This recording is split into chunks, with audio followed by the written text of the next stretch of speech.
welcome to the MinnMax Show. I'm Ben Hansen, joined in studio by Jeff Marchiafava. Social distancing. Really keeping his distance. Yep. Thank you for being here, Jeff. It's an honor. But we're not alone, thankfully. No. We have, out of the shadows, Kyle Hilliard. Special effects. Welcome. We have Cyril Vasquez. Hello. From his freaky dormitory. And then, first time on the MinnMax Show podcast in particular, Matt Burtz. Hello, guys. Oh, Long my time no gosh. speak. It's been a while. Yeah, we had you for a standalone discussion talking about your life after Game Informer and then also talking about Rainbow Six Patriots. But how have you been? Where have you been? What have you been up to? I've been busy. I'm in the consulting game now, so a lot of research and game playing, which is fun, playing games that are not in a state for the consumer yet, but being able to offer your feedback, at the early juncture is kind of empowering. I like it. Yeah. Does it has it changed your perspective on the industry? Like at Game Informer, you were there for so long. I feel like you had a good handle, on, at least from the press vantage point, into how some things work in the industry. But has this been like an eye-opening experience for you overall? Yeah. Speaking to the consumers has really been interesting to hear from the actual players go beyond the Reddit rage lines that you're seeing everywhere, and having frank conversations with people. And then on the business side, it's. You learn about how many different stakeholders are in a particular company and how there's such a push and pull throughout the organization around a game. Yeah. And that is definitely eye-opening. And you see it have an effect on the game design at times? Yes. The conversations that lead to the game design, I'd say. Do you want to give a plug for your company? I hate to say the name because I am scared of it. Yeah, no problem. I'm working at a consulting firm called Magid, M-A-G-I-D. Gotcha. Great. We've got a really great team of people that have been in the industry forever, and a lot of people that have been talking to consumers. We talk to over 1 million a year. So it's a really interesting company that's got a lot of different perspectives to share. Yeah, right on. Well, That's my plug. Yeah, you got it. Well, we have a lot to cover on this episode. I'd argue this might be the strongest week for games in 2020, realistically here. We're talking about Doom Eternal, Half-Life Alyx, Animal Crossing, Controls DLC, maybe a little bit of Warzone thrown in there as well. There's a lot of stuff to cover.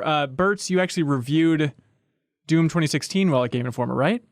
Absolutely. Perfect. So I can't wait to hear your take on Doom Eternal. But table setting before that, I want to remind people, MinnFax, which is our weekly Q&A for $20 supporters on Patreon. We're going to have the call-in version this Sunday. So this Sunday at 6 p.m. Central, if you want to call in and actually record a podcast with us, you can support us at the $20 tier, even just for 1 month, and we can have a lovely chat. We'll get through everybody there, so we're looking forward to that. And then also, we're going to talk a little bit about Animal Crossing on this episode, but if you are hungry, if you just want a full inventory's worth, Jeff Marchiafava, of Animal Crossing discussion. Yeah, check it out. It's called The Deepest Dive. This is a standalone video. It's on our YouTube channel, but then also we have the audio version in the podcast feed, which is exclusive to Patreon supporters at the $5 tier. But it's The Deepest Dive. So it's our game club discussion. So we go as in-depth as possible talking about Animal Crossing New Horizons. And none of the cohorts wanted to join me on that one, which is fine because we got somebody better. So we got Ana Diaz, who has been on the MinnMax Show podcast. Then we got Sarah Podzorski, who used to be on the 8-4 play. So she has like a localization expertise. She helped out with the localization on like Xenoblade Chronicles X and Monster Hunter World and stuff. So she's an expert there. And then Kelsey Lewin, who is the co-director of the Video Game History Foundation. So when it comes to video game history and specifically Animal Crossing history, it's a great dream team. So check that out. Also, couple other things. This Friday, we have the second episode ever of MinnTracks, which is our music podcast with Matt Helgeson. And there's a very special guest, one Bianca Reichert. That's an odd pairing, but it's going to be fun to check out and see what albums they're they just talk about how weird Dan is the whole time? We'll see. Tune in to find out. But that's a separate podcast feed, so you can find that anywhere you find podcasts. That's MinnTrax. Yeah, Matt Burtz, we have Helgeson doing a music podcast. I know. I've listened. I'm aware. Oh, good. That's very sweet. Yeah. Hopefully he's having a good time with it. We're going to be recording it remotely, but we'll have like the video on the screen, all that stuff to make it as easy and as cozy as possible for everybody. But okay, Doom Eternal. Suriel, how much have you played of Doom Eternal? I'm almost done with it. I have maybe 1 or 2 levels left. Kyle, have you dabbled? No, not at all, actually. Great. Sorry. Jeff, Here, I'll turn off my light again. I'd appreciate it. Go back into darkness. Yeah, I think I'm about a third of the way. Okay. I'm guessing. And Matt Burtz, where are you standing? I'm into second playthrough. Awesome. Great. Okay, There we Burtz, what do you think of this thing? This was kind of exactly what I wanted out of the sequel, to be honest. I really liked the 2016 reboot because I felt like it found a way for Doom to be relevant in the modern shooter space again. After Doom 3, there was a lot of soul searching that happened within the walls of its software, and I think they came out on the other side, going against the grain in a lot of design senses and really pushing for that fast-paced arcade play style, and I think it worked great. The one thing that my main criticism that I levied against the last game was halfway through it ran out of tricks to throw at you. And I definitely think through this game that they keep that pace ramping the entire time up to the big boss fight at the very end. That's awesome. Yeah, it seems like the overwhelming sensation on Twitter and beyond is just everybody saying like, what a rock solid game. Like, it's unbelievable how solid this game is from beginning to end. But Surreal, what do you think of this thing so far? Yeah, I definitely I liked Doom 2016. I wasn't like as crazy about it as a lot of people, but I definitely, it felt unique just because it was a better version of like Doom, but it felt like it stood out among like a lot of shooters. Like anything with aim down the sights, basically, it was like, no, we don't need that. We're not gonna do like recovering health. We're gonna force you to be aggressive. And this feels like it's just doubling down on like, you have all these like tools available at any given time, and you can fire them all off at once, and it feels a lot more engaging to just like, okay, I have this weapon, I can use it here, I can like light them all on fire so that I get armor if I kill them, then like throw one of my 2 grenades out, and then I'll get a bunch of armor. But your health is constantly going up and down like crazy on the higher difficulties, so you're constantly like making all these really interesting decisions about like, okay, which one of these like 5 ultra powerful demons am I going to prioritize? So this one I'm definitely a lot more into than 2016. Yeah, Jeff, you're saying that you can't play it for too long of a stretch because it's too intense after a while. Well, for a long of a stretch in terms of like when I hit the 4-hour mark, it's like, Right. okay, I've been playing too long at this point. It is remarkable how they keep that pace up and the intensity, and I really like the level design, and they do a great job. They're very big levels that you're exploring, and they do add a lot of interesting exploration and trying to find all of these little hidden secrets and everything like the series always has had. But the just the pace and how they space out the different fights, it is a constant battle.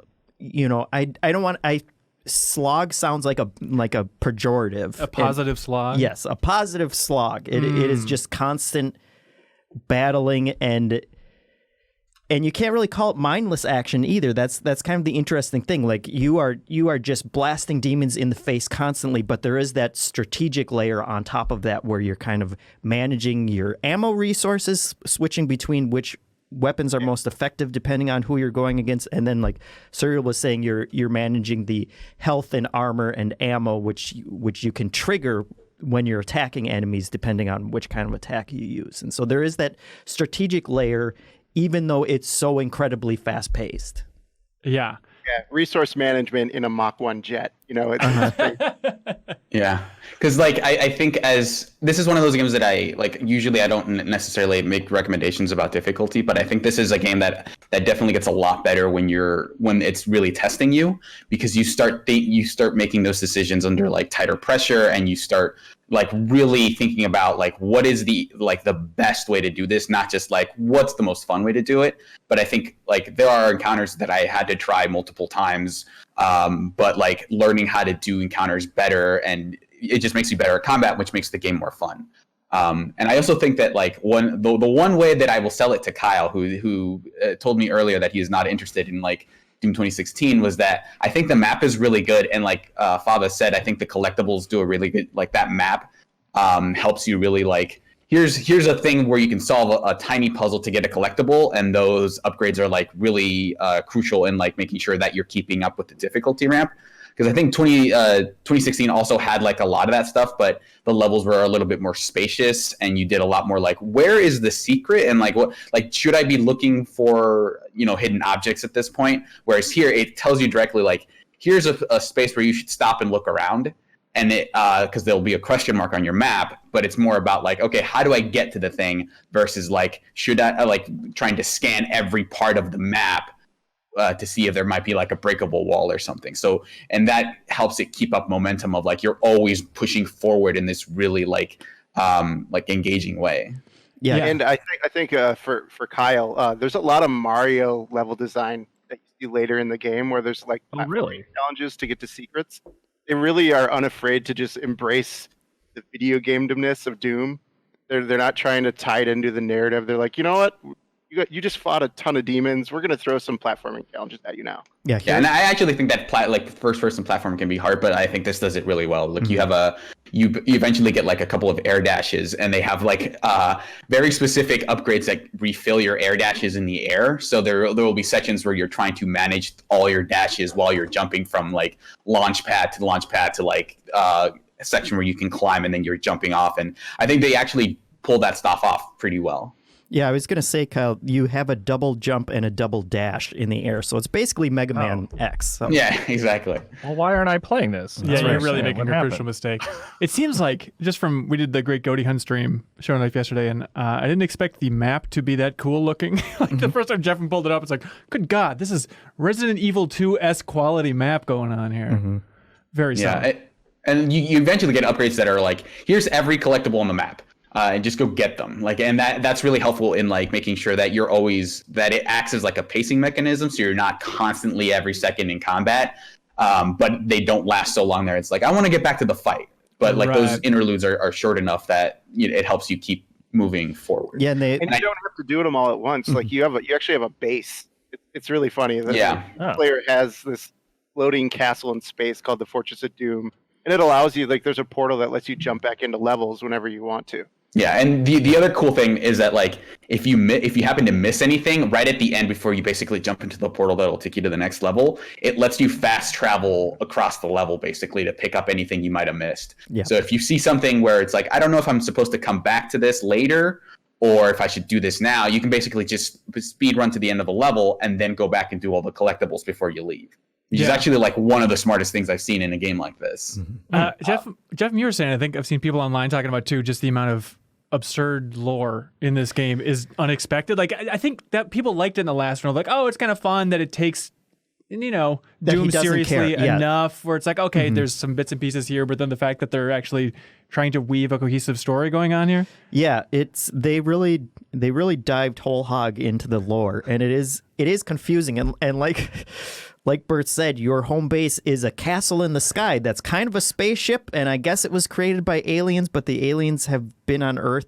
It's all very confusing, but it is interesting enough lore, and it's kind of this mix between, like the medieval pentagrams and skulls of Doom and then like the sci-fi stuff that I've been reading every kind of codex entry and lore stuff as it comes up, even if I don't completely understand it all. Yeah, are you into that stuff, Birds?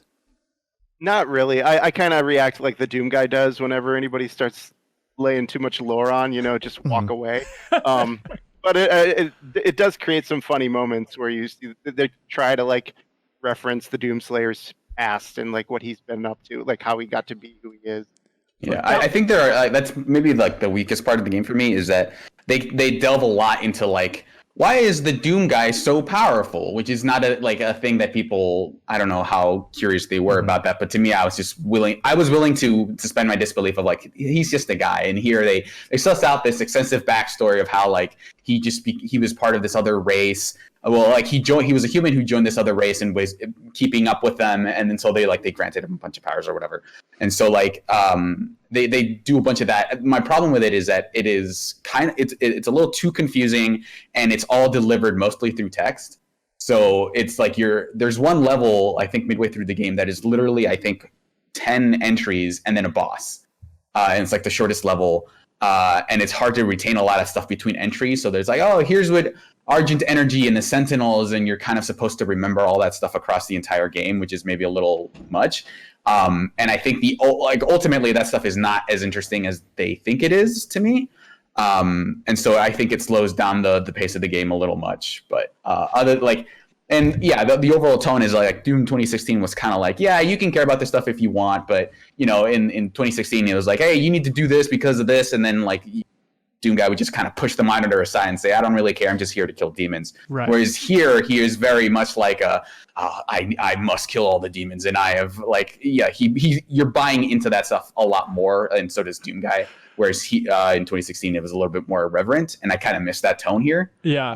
But other than that, I think it's better. Like the combat is so much better that it doesn't affect my enjoyment of it too much. Yeah. Even like you don't have to read it. You don't have to read it. Like, the cutscenes might be a little harder to parse, but other than that, you can just skip it if you want. Yeah, I was amazed that even in the opening, like they show his face, well, pretty much. Like that, is that a first for Doom, or did the last one end with that or something? I can't remember. Okay, it seems like that's a good hint that like, hey, we're gonna try and dive. It's not quite a Halo 4 situation, but we're gonna get a little bit closer to this guy overall. Bert, you visited id while at Game Informer for that cover story trip, right, on Doom 2016. Yeah. What did you learn from visiting id during that time about just the reboot and, I don't know, just their long path to success here? I think I learned that I believe in Hugo Martin as a creative director. I think that guy's really smart, and he understands what makes games fun, him and Marty Stratton leading that team. Yeah. And they clearly have a lot of talented people underneath them that are making wise decisions. Yeah, even like just the first-person animations, I was blown away by. Like they were good the last time around. Then just during the Great Goaty Hunt scene, again, it's like, my God, like that team just knocked it out of the park. Even like the climbing animation just feels so compact and tight. It's amazing. Like a small detail that I really love about this game is the procedural degradation of the enemies. So like when you're running through the battle sequences at a breakneck pace, you can visually tell like how taken down an enemy is. So oh, maybe I should finish this guy off real quick, because I know he's close to being dead. Right. It's like some gnarly stuff, yeah. Yeah, it's really, because you're seeing bits of their skin fall off, and like beneath them it's like this weird red glow. So it just looks like they're made from lava. It's actually really well done, because it helps you figure out, okay, well, I should try to finish him off instead of focus on something else. Yeah, and there's no deathmatch, but it's like the 2v1 bizarre multiplayer mode. Is anybody giving that a whirl? Yeah, I played it a bit. Not enough where I feel like I understand the nuances of all the different demon characters or anything, but right. Like first impression, there's so many good multiplayers out there in this world. This one doesn't stand up to it immediately. You're more of a Bleeding Edge guy? Yeah. Yeah, Bleeding Edge is where it's at. I'm curious to see what people think of that game. It just came out this week from Ninja Theory, and it seems like the reviews on Steam at least are mixed. I'm curious to see where it goes. But we tried a little bit of that multiplayer yesterday. Yeah, I won. I have a 100% win ratio. Although somebody dropped out, so it wasn't a 2v1, it was a 1v1, which, Hey, that's not his fault. That's true. That's not my fault. He saw how intimidating I was. Yeah. And got out of there. Yeah, it's like I said yesterday, I miss the snap map thing, even though people didn't use it. But my interest in that, I always love level building stuff. But I also, it feels like a loss to not have people being able to build their own arenas and kind of create, because it was a pretty robust system, and they could create kind of their own objectives and things like that. Right. I would have liked it more from that angle than as opposed to, I'm going to create a deathmatch arena, and then I'm going to go play a ton of deathmatch in there. That's right. People come to Doom for the campaign, and it's good. And there are master levels that you unlock that are kind of remixes. Yeah. So there is some extended play that you're going to get out of this game, but I really wish it would refocus its giant beams towards making more campaign style stuff, or enabling the community to do it. Yeah. Because that's what I'm playing for. I'm not playing that game for multiplayer. Mm-hmm. Yeah. I have Rainbow Six and like Call of Duty and all these other games I can play multiplayer in.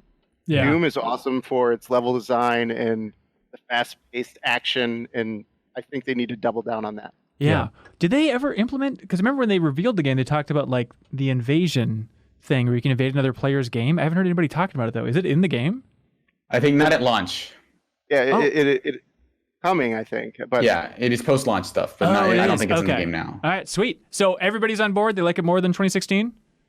Yeah. Yes. Overall, yeah. Wow, sure. There we go. Any chance you're going to check it out, Kyle? Yeah. No, it's even without you guys trying to convince me, which is weird that for a moment there it turned into like, let's tell Kyle why he needs to play. You just look so sad. It's one I want to, but I'm also like, it's a good problem to have. I got a huge stack of stuff that I'm excited to play. So yeah, for sure. It's lower on there, but I want to try it. All right, Kyle. We should probably talk about the big VR release of the week. Eric Chahi's Paper Beast. Let's get into it. I definitely this morning remember that came out yesterday.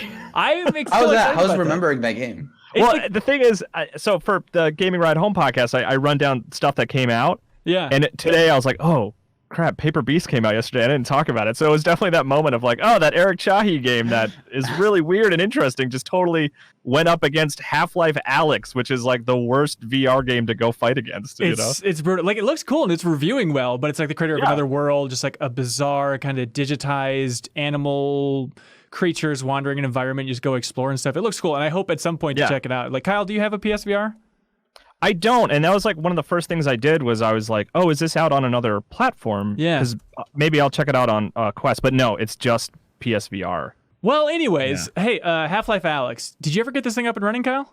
I did last night. I sent Serial a huge text commiserating about all the headaches that I had to go through to get this thing up and running, and then so that was like my own personal issues that left a really bad taste in my mouth. But then there's a known bug in the tutorial where before you leave the tutorial area, you can't put ammo in your backpack. You have to leave the tutorial area before you can start putting ammo in your backpack. So I spent like 5 minutes picking up ammo, trying to drop it in my backpack, and it just fell on the ground. And so like, and then I Googled, and people are also having that problem. But all of that aside, I got it running. I played, like, I was stayed up way too late last night playing. I think I'm on like chapter 4. I don't know if where you are, Serial. That's ahead of where I am, yeah. Okay, I encountered human enemies last night. That was like where I ended. I was fighting the Combine. Nice. So what do you think? Man, okay, I like it a lot. It's really cool. It is not quite the VR revolution I expected it to be, which is like, again, like my own problem. Like, that's a matter of my own expectations. I was like, well, this is really going to change things, but it does feel like VR games I've played before, but it is like the most interesting and most polished version of like a VR shooter that I've ever played, like by a mile. And like the thing that is standing out to me initially, which I was hopeful for, but I'm surprised that it's the thing I'm loving more than anything else, is just like the narrative and the dialogue. And like, because the way it works is you're Alyx, you have a voice, which is unique for a Valve game, a Valve like story game. And then Russ is in your ear the whole game, who is played by Rhys Darby from like Flight of the Conchords and stuff like that.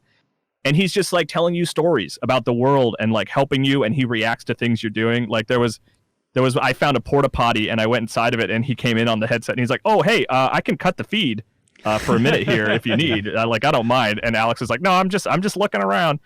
And then like there's one sequence where she's scared, and I, as the player, was very scared because like it's super dark. I have a flashlight. I'm looking for those black head crabs that immediately cut out all your health. It's terrifying. I haven't been that scared by a game in a while. That was the scariest part of the game for me so far. Yeah. Those are enemies that are pretty trivial in Half-Life. Well, they're not trivial, but like you can kind of fight them off pretty quickly. But here, because it's kind of more spaced out like a horror game in that you have a lot of resource management. You don't have a ton of health. So just seeing like 3 of those, I was just like, nope, I can't. I need to pull out my shotgun, which is like the like immediate, like my nuclear option at this point. It's just like I need to whip out my shotgun. I have to get these things dead now. And the reload process is so long, but in like a really cool way. You got to like open the gun, you got to stick bullets in there, then you got to close it and load it. And it's not like a typical reload where like you can just reload constantly. Like if you drop your clip, like you lose those bullets. So and so like I'm having this terrifying moment, and Alyx is like, hey Russ, can you just talk to me about anything so I'm not horrified right now? And he went through the process of how to make a club sandwich. And he's like, yeah, there used to be these things called pigs, and that we used to make bacon. And she was just like, whoa, that's insane. I can't believe you could get all these ingredients from all these different places. And I was like, oh, I love this. Like, I love learning what the world is like after the Black Mesa incident. I love that it's coming from Rhys Darby because he's just hilarious. Like, so that like there's all this like really cool VR stuff, but the thing that I'm really grabbing onto that like really wants me to play more is like just hearing more of that conversation and seeing more of the story. That to me is the biggest step up for sure, because I think in like even as good as much as I like them, I think a lot of the plot in Half-Life I think is really strong, but the way it's delivered throughout the game felt like one step above perfunctory, where they were like, all right, Gordon, because this happened, you need to go here. Yeah. And so in here, it feels like they're doing a lot more. They're filling a lot more of the game with actual like interesting bits of information, and like some really personal bits. Like they were talking about how they both kind of rate their enjoyment of the world, or like out of 10, how do you think the world is right now? She's like, it's like a 2. And then it's like, I think if we kill the Combine and do all these other things, I think we could get it up to an 8. And she was like, oh man, an 8 out of 10. I don't even know what that feels like. Which is a very, relatable thing nowadays. I think Russ just said it was a 6 before the Combine, and she was like, really? We weren't higher than that? That's hilarious. But like, it's funny, like Suriel, God bless him, came over here and set everything up, but we streamed a little bit on MinnMax's YouTube channel if you want to check out the first hour and a half of the game or so. But even during that, I was struck by like, this feels more Firewatch than I imagined. And I wonder if it's just because being a little more clued in and knowing that like Sean Vanneman was a co-writer on the story in the end, who's former Campo Santo and stuff before they're delved into Valve. But have you guys thought about Firewatch? Is that comparison just obvious because of Sean Vanneman, or... Well, I mean, mine, because I haven't played Firewatch, I think they just took a lot of Portal 2 lessons of just like having GLaDOS with you and having a humorous character just with you like the whole game. Like that's what Russ is. He's comic relief and he's like well executed. So yeah, I don't have that point of comparison. I'm sure you're right. Like that sounds right. Yeah. The obviously reviews are off the charts. IGN gave it a 10. I think at Metacritic it's sitting at like 93. And Cyril, you had an interesting take when we were streaming it where you're like, I'm just not sure if a lot of these people had played a big VR game before. Yeah, so I think that I agree with Cal in that it does not feel like, oh, someone finally made a good VR game. I just wonder how much of that criticism is contextualized by like, oh, this is like the first major like story-driven VR game that I've played. Because there has been stuff like that, like there's stuff like Asgard's Wrath and in like even Astrobot, I think have made good use of like grounding you in the world, right? And this is combined with like a AAA franchise. And I think the physicsy stuff that they do is like kind of it's improved from a lot of games, but it doesn't feel like, oh yeah, we've invented all of this stuff. They're just doing it better than anybody else. So to me, it doesn't feel like this is a revolutionary like coming out moment for VR. It just feels like here is the #1 game that you should have in VR. But while you're here are a bunch of other games that you should play. Like is sort of where I'm at.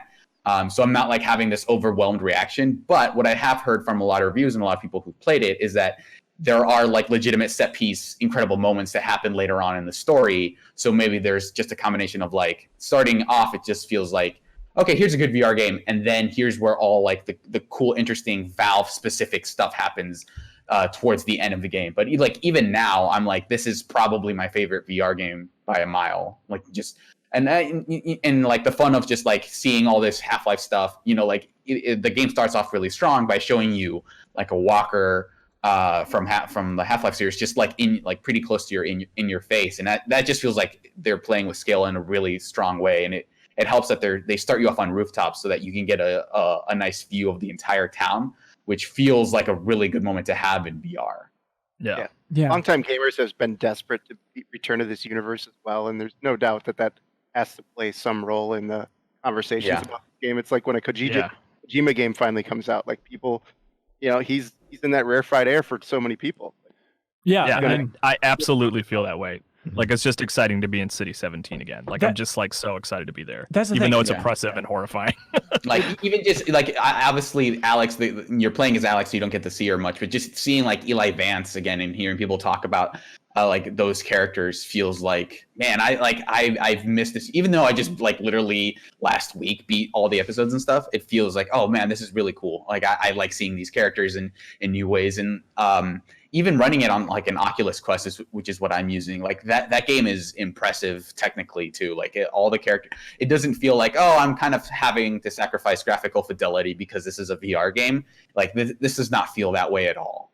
Yeah, even like seeing Valve facial animations in 2020, it's like, geez, this is looking amazing and fun to see. Yeah. But so the Oculus Quest thing, I know we talked about it before in the podcast, but that is the cheapest way to experience Half-Life Alyx, yes? It depends, because there's one headset called the Samsung Odyssey, which is like $500, but that's like the headset that almost always is on sale for like $300. But it's kind of, it seems like if you want like a good midway point between actual quality and price, I think the Quest is probably the way to go. But obviously, it was designed for the Index, which is Valve's like $1,000 headset.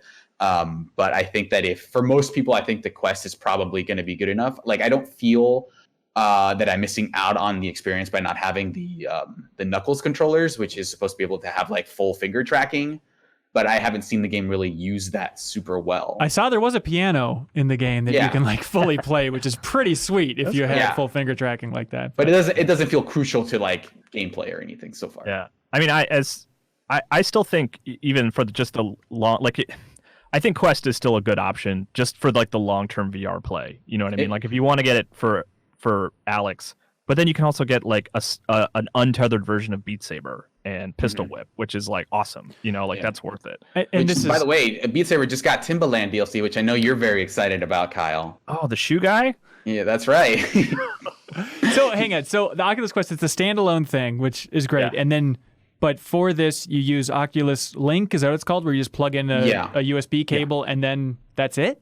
Which I should note is like one of the most finicky setup processes that I have had to deal with in a long time, because it was very weird. Because like Kyle recommended, you need a specific 3.0 high-powered USB like USB to USB-C cord, and so Kyle recommended one to me, and that one wasn't connecting for some reason, and so like I was testing out every port on my motherboard, and that didn't work, and I just happened to have this really long USB extension cord.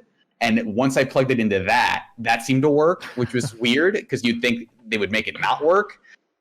So that and combining with like I have to set all these different settings so the game doesn't crash on me. Like Steam VR was kind of being a pain in the ass. And so like it just came down to I have to do a lot of very specific things for this to work. But once it does, it feels awesome. The fact that I have this headset that lets me play all these great games, and I can untether it to play something like Beat Saber, I think is probably the best VR experience we have so far. Yeah. I think it was this writer, I think her name was Anna, someone tweeted at me about it from The Verge. She made a really good point that like once she got Oculus Quest up and running, like it was like serious thing, it was fine. But the problem is like when you're troubleshooting that, you're working like 3 layers deep. You know what I mean? You're working on troubleshooting Quest, you're working on troubleshooting Steam, and you're working on troubleshooting Oculus software. So there's a lot of hurdles in place for Quest that makes it complicated. But I mean, if I could get it working, the person who can't play a To be PC fair, game. your issue was like one of the most specific that I had ever seen that involved involved multiple trips to Best Buy and things like that. But I think maybe the largest negative sentiment is people just saying like, oh man, I don't want to get a VR headset just for this, so that sucks. I wish they'd made it an actual game. Like not an actual, but like a non-VR game. But I do feel like this feels crucially made in VR. This does not feel like it would work nearly as well outside of VR. I think. And I'm kind of glad that Valve of all people is deciding to say like we're gonna make the game that we want to make. Like we would hope that people jump on the bandwagon of VR for this, but if they don't, like at least we got to make the prime example for what VR can be. And I don't think they should be. Reprimanded for that, but it's fair that people are kind of bummed about not being able to play it. Ultimately, I would prefer that Valve have the opportunity to do this. I think if they had, if they're making another Half-Life game, they probably should have announced it by now. Just even if it's like temporary or if it's just a logo, just because it feels like a Diablo Immortal kind of situation where it's like if they had announced the proper sequel and this kind of offshoot, I think people would have been totally fine with the offshoot. But I think one of the big successes for this game is the fact that they announced it and said, and it's shipping on this date, or in March, I believe they said initially, and then bam, they hit it. Just that idea that not leaving fans wanting for years and years when maybe they don't know what's coming or when they're going to reboot it and stuff. But all the messaging coming out of Valve, which is fun to see Valve interviews on the internet, but all the messaging coming out of Valve is that, hey, we're raring to go. We're like in tip-top shape to keep making Half-Life, which is awesome. But there was one interview in particular on Polygon here, Robin Walker from Valve. They're talking about whether or not this game could ever exist outside of VR. And Robin Walker says, yes, it's going to happen. I'm fine with it for the sake of the other members of the team. I don't want to say I encourage you to mod it, but it's going to happen. I think people will then hopefully have a greater understanding of why we decided to build the product in VR than they do now. So just implying that like at some point an indie team, like the Black Mesa team or something, somebody's going to retrofit this thing years from now. because there are already like I was tracking like threads and stuff for Alyx, and people were saying like, oh, how long until this is modded to run on my PC? And I was like, what? And then someone like the next post was like, well, here's what it would look like if someone were to do this, because apparently there was another game that was modded to work outside of VR. Yeah. And it looks super janky, but like if you have to play the game outside of VR, I mean, eventually someone will do that, I imagine, and I guess Valve is okay with it. But I would definitely recommend playing it if you have any way of doing it and can buy a headset or something. I would definitely recommend playing it in VR, because I feel like it is worlds different if you play it with just a monitor. Yeah, I saw like Mitchie D, who's at EA, was tweeting about this, and even during our stream serial, you were talking about it, how you're sick of the storyline of like, Valve's back, baby. Yeah, because like I mean, they've been, they obviously made Dota, one of the best games ever made. I checked. The last game they made was Portal 2. I think that's what the world thinks. Yeah. Yeah. But I mean, like even then, even knowing that like most of their stuff has been multiplayer oriented, right? It's Dota, Counter-Strike, Team Fortress, Artifact. So like I totally get the sentiment of like, okay, they're making a narrative focused game, right? Like they're back to sort of the beats that they covered in Portal 2, which I totally get that. But like it's not like they've been retired for the last few years. And I remember them saying like a lot of that, the reason we didn't do that was because we were focused on this multiplayer stuff, and we were working on getting our VR tech up to snuff. And so like a lot of their research has been hardware focused, which is why you didn't see a lot of games. But they've messaged that they're trying to do more headset or like single player focused stuff going forward. And they had an interview with IGN where they were talking about like, Gabe, what are you working on right now? And he's like, brain neural interfaces, I guess. He's been saying that for like 15 years. Yeah, because like, who knows? Like maybe that's maybe next gen, because he seemed pretty convinced. It's like, yeah, maybe in a few years that's what we'll all be using. Who knows? But that's kind of what I've been dabbling with. So Valve is definitely like in the tier, because they are privately owned, right? So they are in a very rare tier where they have a bunch of money and they're not accountable to anybody. So they can basically do whatever they want, for better or worse. Right. I mean, they're actively turning into Black Mesa. Like, it's gonna be a problem. That's the goal. Absolutely. Yeah. It's funny in that interview too. I really liked it where Gabe Newell's like talking about the release of Half-Life Alyx, and he's like, "This is it. This is as good as it gets, everybody." Because they're asking him about like his favorite Valve game, and he's like, I mean, Half-Life Alyx, like this is what everyone's screaming for, right? And like not being very invested in Half-Life myself, Kyle, like that's my overwhelming question. Is just like, is this it? Is everybody happy? Are you as happy as you can be as a Half-Life fan? Yes. Yeah. Wow. All right. Yeah, I think so. Yeah. Like this feels like it's not called Half-Life 3, but this feels like a new Half-Life. And it's also like in terms of narrative and story, like they're doing smart things in the sense of like, I know what's happening next, and they're using that in fun ways. Like they're letting that play into, like, sometimes prequels are kind of boring because it's like, well, I know what the finish line is here. Right. But like you meet a Vortigaunt, and Vortigaunt's kind of function like Dr. Manhattan a little bit, where they kind of like can see throughout all time, sort of. It's like vague. Yeah, they're kind of omnipotent, them and the G-Men are, like they live all timelines and stuff like that. And so like interacting with that character, like that character knows what the future is, and so like as the player who knows what the future is, but Alyx doesn't, like that's fun. You know what I mean? That's really cool. So do you think that, well, without spoilers, do you think that's what they were getting at when they were talking about how like you should definitely play through episode 2 before you start Half-Life Alyx? I mean, it acknowledges the end of episode 2 pretty early. Oh, like, really? There's a big thing that happens at the end of episode 2 that like is important that you should know. But, I mean, you can DM me. I'll tell you what it is if you want. Yeah, and I mean, obviously, if you read the like Epistle 3 entry that Mark Laidlaw kind of mentioned, the Borealis is a ship that can that was like part of some like Philadelphia-like experiment where they eventually like it got messed up, and so now it travels through space and time basically. Yeah. So like I haven't finished it. I have no inclination to know whether this is not the case.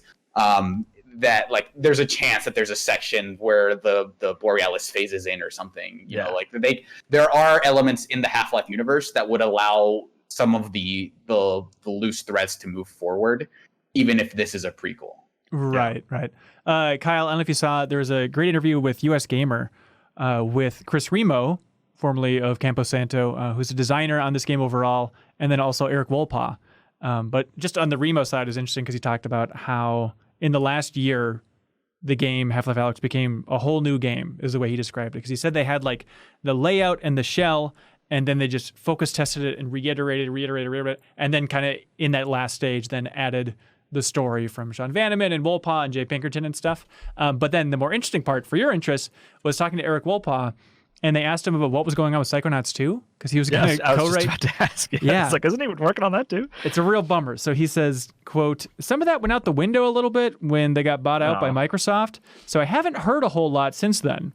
I did some work early on, and I don't know. I don't actually know what's going on there at the moment. I mean, they're working on it, but I think maybe my involvement ended unless I hear from Tim Schafer again. It's just like this confusing thing of like, I don't know if they're going to use anything I worked on, but whatever. Well, he's used to working for Valve where like you can just do whatever you want whenever you want. You don't have to show up. You can go work for other companies entirely if you want. So weird. So I guess he's like just contracting. Yeah, I'll go with work Valve. on another game for another publisher. That should be fine, right? Well, it's like a podcast. You know, he's guesting on Psychonauts. Yeah, exactly. And by the way, I guess he's like contracting into Valve to work on Half-Life Alyx and hopefully future stuff as well. But he's actually living in Cleveland, which I had no idea.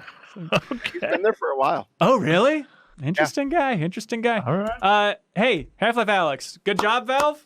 Yeah. Yeah, they did it. One more That new thing. logo's cool. Yeah, actually, that was when I was having so much trouble getting it going. I could see the logo at least, and I was like, "That's a good logo." I look forward to playing this someday. But real quick, I wanted to highlight one thing I do think is I guess you could say revolutionary is like a big word that it's probably too bold, but the action of being able to essentially throw yourself objects from far away. Yep. Feels really good and solves a problem that almost every VR game has, where it's like you reaching objects that are too far away, and that action of like grabbing something far away and tossing it yourself and catching it feels so good. And I bet a lot of VR games are going to rip that off. And it's like one of those things where like when I was all in on Portal and I would like walk around my house and be like, oh man, I could put a portal there, and like I could put a portal at work so I wouldn't have to drive to work. Like you start thinking with portals, which was like their motto. Like I now am walking around my house being like, ooh, I wish I could like toss myself that TV remote and stuff like that. Like it's doing that weird thing where it like bleeds into my real life. So that's an element of the game. It's a small thing that you use often that like does feel like, okay, this is big for VR. Yeah, and it's one of the reasons I think it doesn't work outside of VR. It's just a lot of the physicality of what you're doing. Like Kyle mentioned, reloading the shotgun, I think feels really satisfying because it's you literally have to do that flick like you do with birds, like the super shotgun, right? Like where you have to put in the barrels and then like flip it. You do that physically with your hands when you reload the shotgun, and it feels super cool to do that, to reload an actual shotgun by like loading in the shells and then flicking it. That is such a fun, visceral thing that you cannot get across with a controller. Yeah, and real quick, are you guys getting sick up in those headsets or what? Yeah, I definitely like. Oh yeah. I've been taking like Dramamine just to like be able to play, which is a weird thing to say. Oh my god! Also, are you playing full motion, Serial, or are you? No, zipping? I'm zipping, and then they actually just added a patch where you can smooth like tilt instead of having to do like the 45-degree turns basically. Oh really? Okay. Which is really cool. But yeah, I can't really play that game for more than like 45 minutes at a time because A, I get a little bit sick, and then B, the headset just starts really, because it's really front loaded, so it starts like actually physically hurting. Heavy, yeah, so I've been looking at like Oculus Quest counterweights or whatever, just to like figure out a way to balance it on my head better. So like those are problems inherent to like VR as a whole. But I might try getting some rolls of quarters and taping it to the back of my headset to fix that issue. Awesome. It's so silly. Yeah, I'm playing like full motion, and yeah, like I'm just fighting through the nausea because I'm enjoying it so much. So It's so absurd. That was a good final question to get that in. Yeah, well, That was amazing. Oh yeah, bring it all yeah. back down to the same level here. Yeah, he's like, I mean, it's I unplayable, but think the red spot on my forehead is cleaned up a little now. That's but your it hair, looked really Kyle. rough last night. Well, that's my hair. Oh, thank you. yeah. Hey, run, don't walk. Half-Life Alyx, everybody. Animal Crossing, New Horizons. Bert's, yeah, the biggest shocker playing Animal Crossing is seeing your name pop up on my friends list. Like, and I was like, oh, okay. Yeah, you know, the kid. I'm more of a rip and tear guy than a seed and water guy. But Yeah, Plant well, I and mean, you pear do that in guy. Animal Crossing, right? You go to an island and you rip and tear all the trees until it's You done. Right? do. You level all these little islands that you visit. Yeah. Is anybody else playing? Kyle, are you just watching? Anything? Yeah, I mean, my daughter and wife, they're all in, like 100%. Like, Yeah. And I am getting a copy in the mail, and I'm going to join them. Really? Yeah. Oh, that's so we'll see if I awesome. stick with it, but it might just be like I make an island for them to go get fruit or whatever. Just like Pillage. they can just play for me. But was it Nook Miles? Yeah.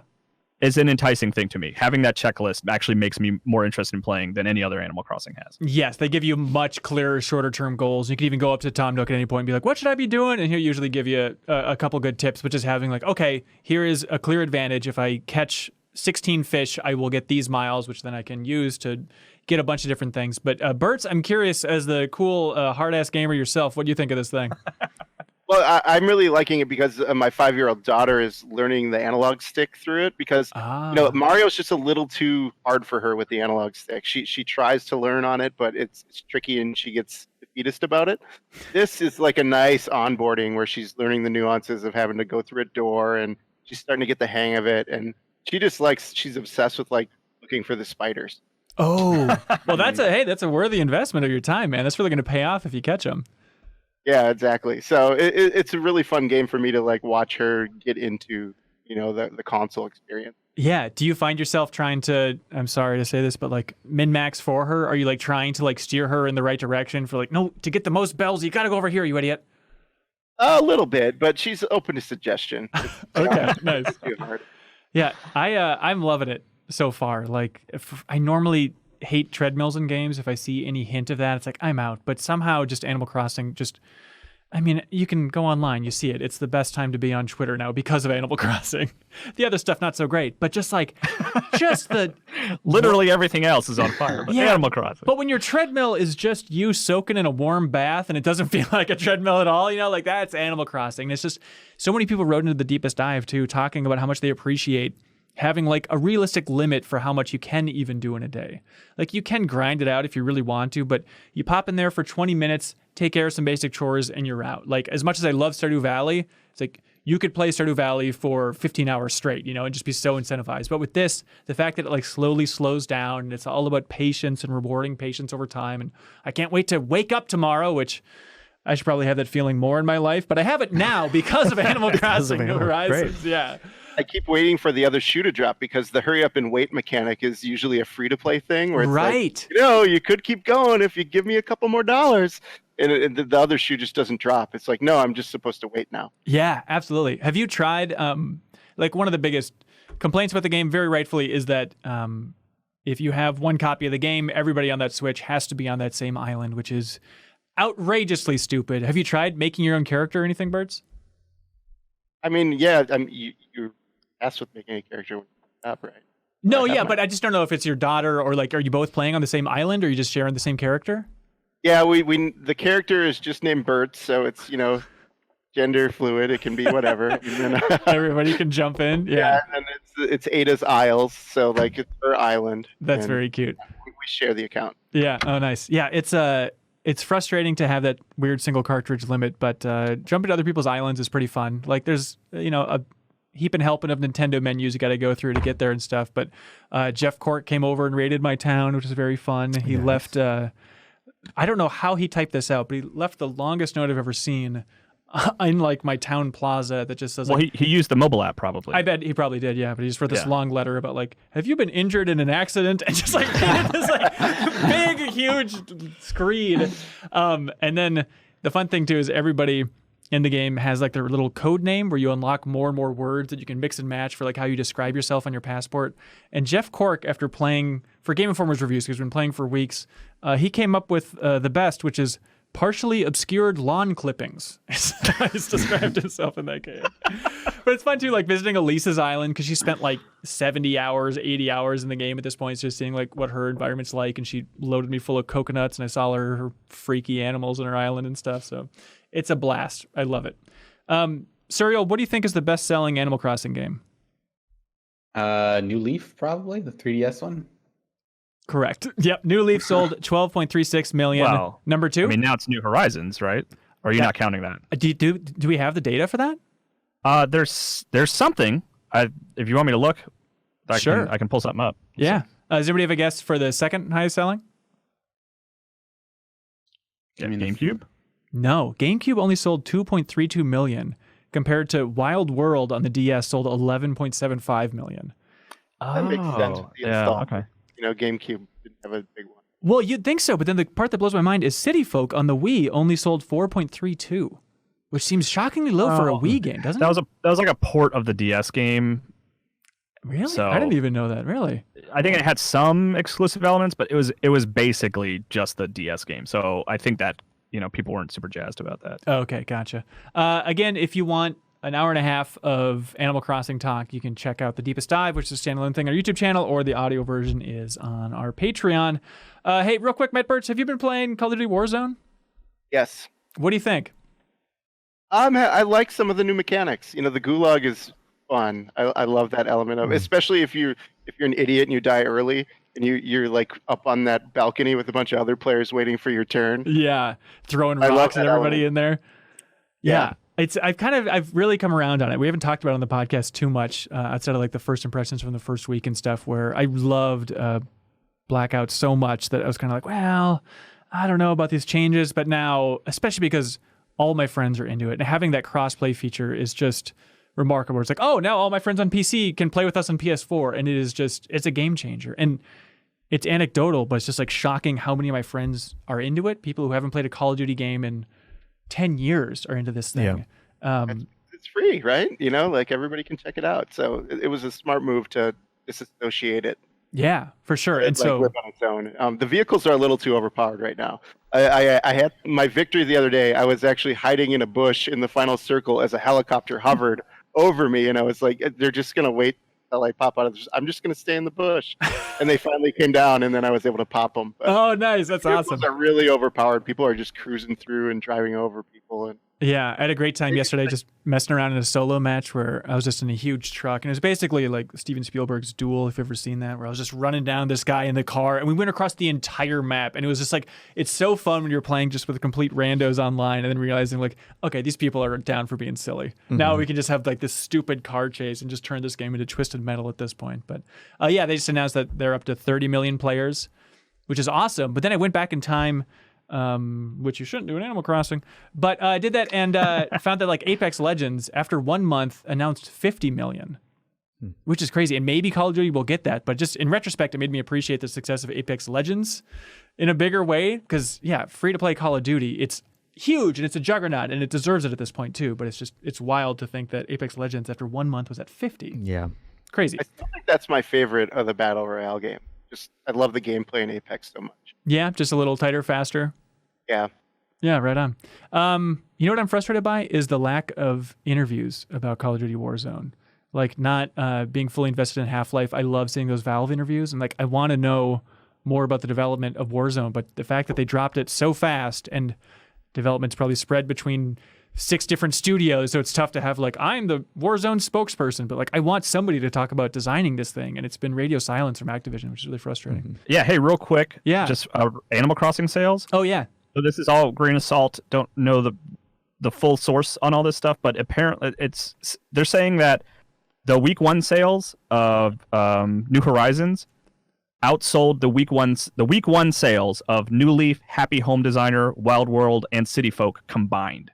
That's amazing. So if you combine all those, like all their first week sales with the Yeah. first week sales of New Horizons, it's like it's destroying everything. It's going to take over the world. Yeah, from what I can tell, everybody in the world is playing it. So please leave a comment for the Deepest Dive if you support us at any level on Patreon. Everybody in the You can world, do that. leave a comment. Please, we'd love to read it. It reads them all.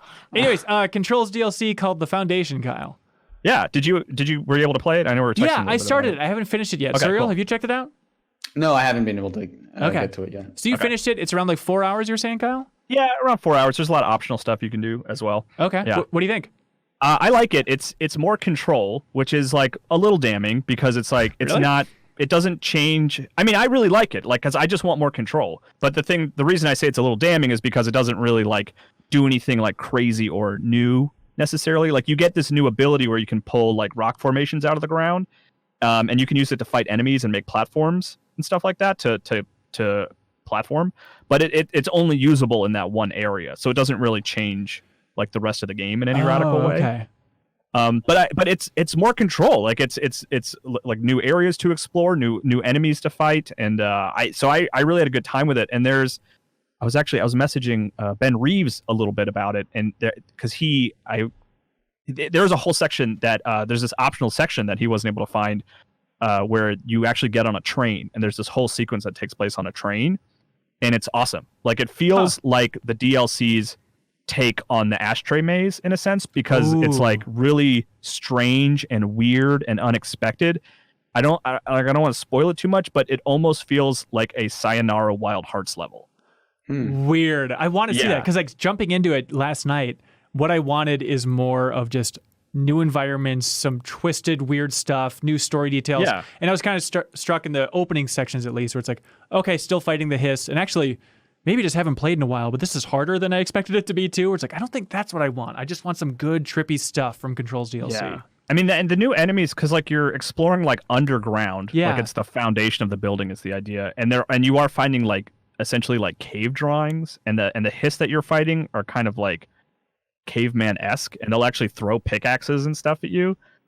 So it feels a little different in that sense, but it is, I died a fair bit, so, which I ate up. Like I was into that. I wanted the challenge. Once I remembered how to play, which I had to go into the menus and be like, all right, what button does what again? Yeah, totally. And then it was nice like jumping into it too and realizing like, oh, they tweaked the map, because that was definitely one of my big complaints was just navigating the map. And now they made it has like a blue tint, and like different layers are more clearly differentiated with the color and stuff. It's more readable now for sure. And that's like across the whole game. Like if you're not playing the DLC, and I think you just download the latest update tomorrow or today at the time of this recording, I think, or when this episode airs, like I think you get those upgrades to the map, which help. Like there's still issues with the map, but it's a lot easier to read. Yeah.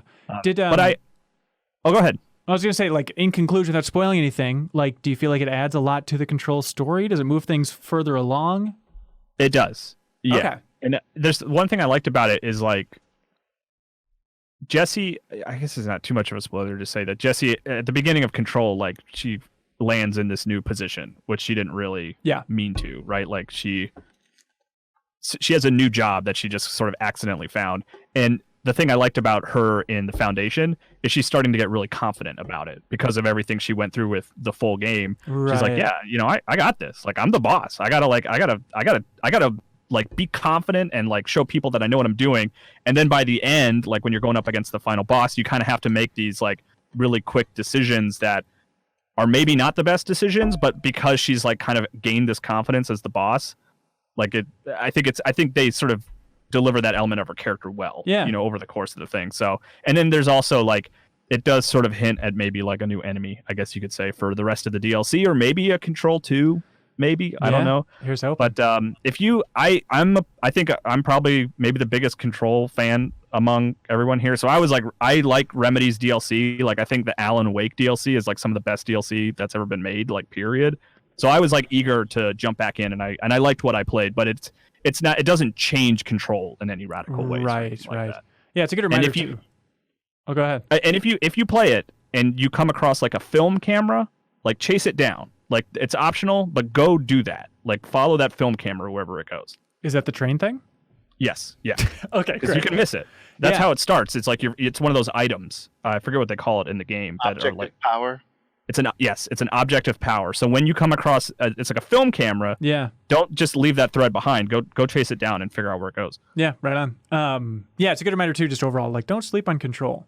Like that was definitely my take. And we talked about it, during the Game of the Year awards and stuff. Yeah, I gotta play it now. Yeah, man. I have to restart. You absolutely do. By the time you get around to it, they'll probably announce the next gen version of Control. I gotta play that and finish Doom Eternal now. Play more Warzone, and then we'll get to Red Dead. And you have to finish the game that you can never remember the name of. Remember Journey to the Savage Planet? Right. Have you finished that? Too? No. Kakarot? No, of course not. Jeffa! There's too many games. Oh, that's frustrating. Bert, do you have anything else this year that you've really enjoyed? I felt like it was just a dead zone, so I've been playing a lot of Red Dead Online and, checking out some back catalog stuff. Yeah. So this is like now I feel immersed in new games. I downloaded Half-Life Alyx last night. I was trying to do it during the day, but video conferences take up a lot of bandwidth, and I'm on the phone all day. So you can just wear the headset while you're in the conference. Just like, hold on, guys, I'm doing paperwork in here. Kissing my boss's ass in 3D. Quick aside, what headset do you have, Bert? I have a Rift. Oh, okay, cool. Yeah. Hey, Kyle. I have this weird compulsion. I have to buy like one of every game platform that comes out. So. Yeah. Kyle, you checked out Wasteland 3? It's like a preview of Wasteland 3? Yeah. I played like the first hour or two. Okay. let me pull up. I just had a few notes. It doesn't feel it's like your cool. type of game. It's not. It's really not. And I played Wasteland 2 a little bit for like a preview at Game Informer and wrote about it. So I don't have like a ton of experience with it, but there were some things I liked about it. Like it all takes place in this like icy location, which is just kind of interesting and cool. And it like the base that you fight in the opening cutscene reminded me of like that weird Hoth power structure that they're like going after with like the big pillars. Yeah. I don't know. That was just like a small thing that was like, oh, exciting. But then you actually create like a team of 2 people, and you can either like completely make your own, or it gives you a bunch to pick from. And I was laughing. You'll have to get ready to write down some timestamps, Hanson. But Please.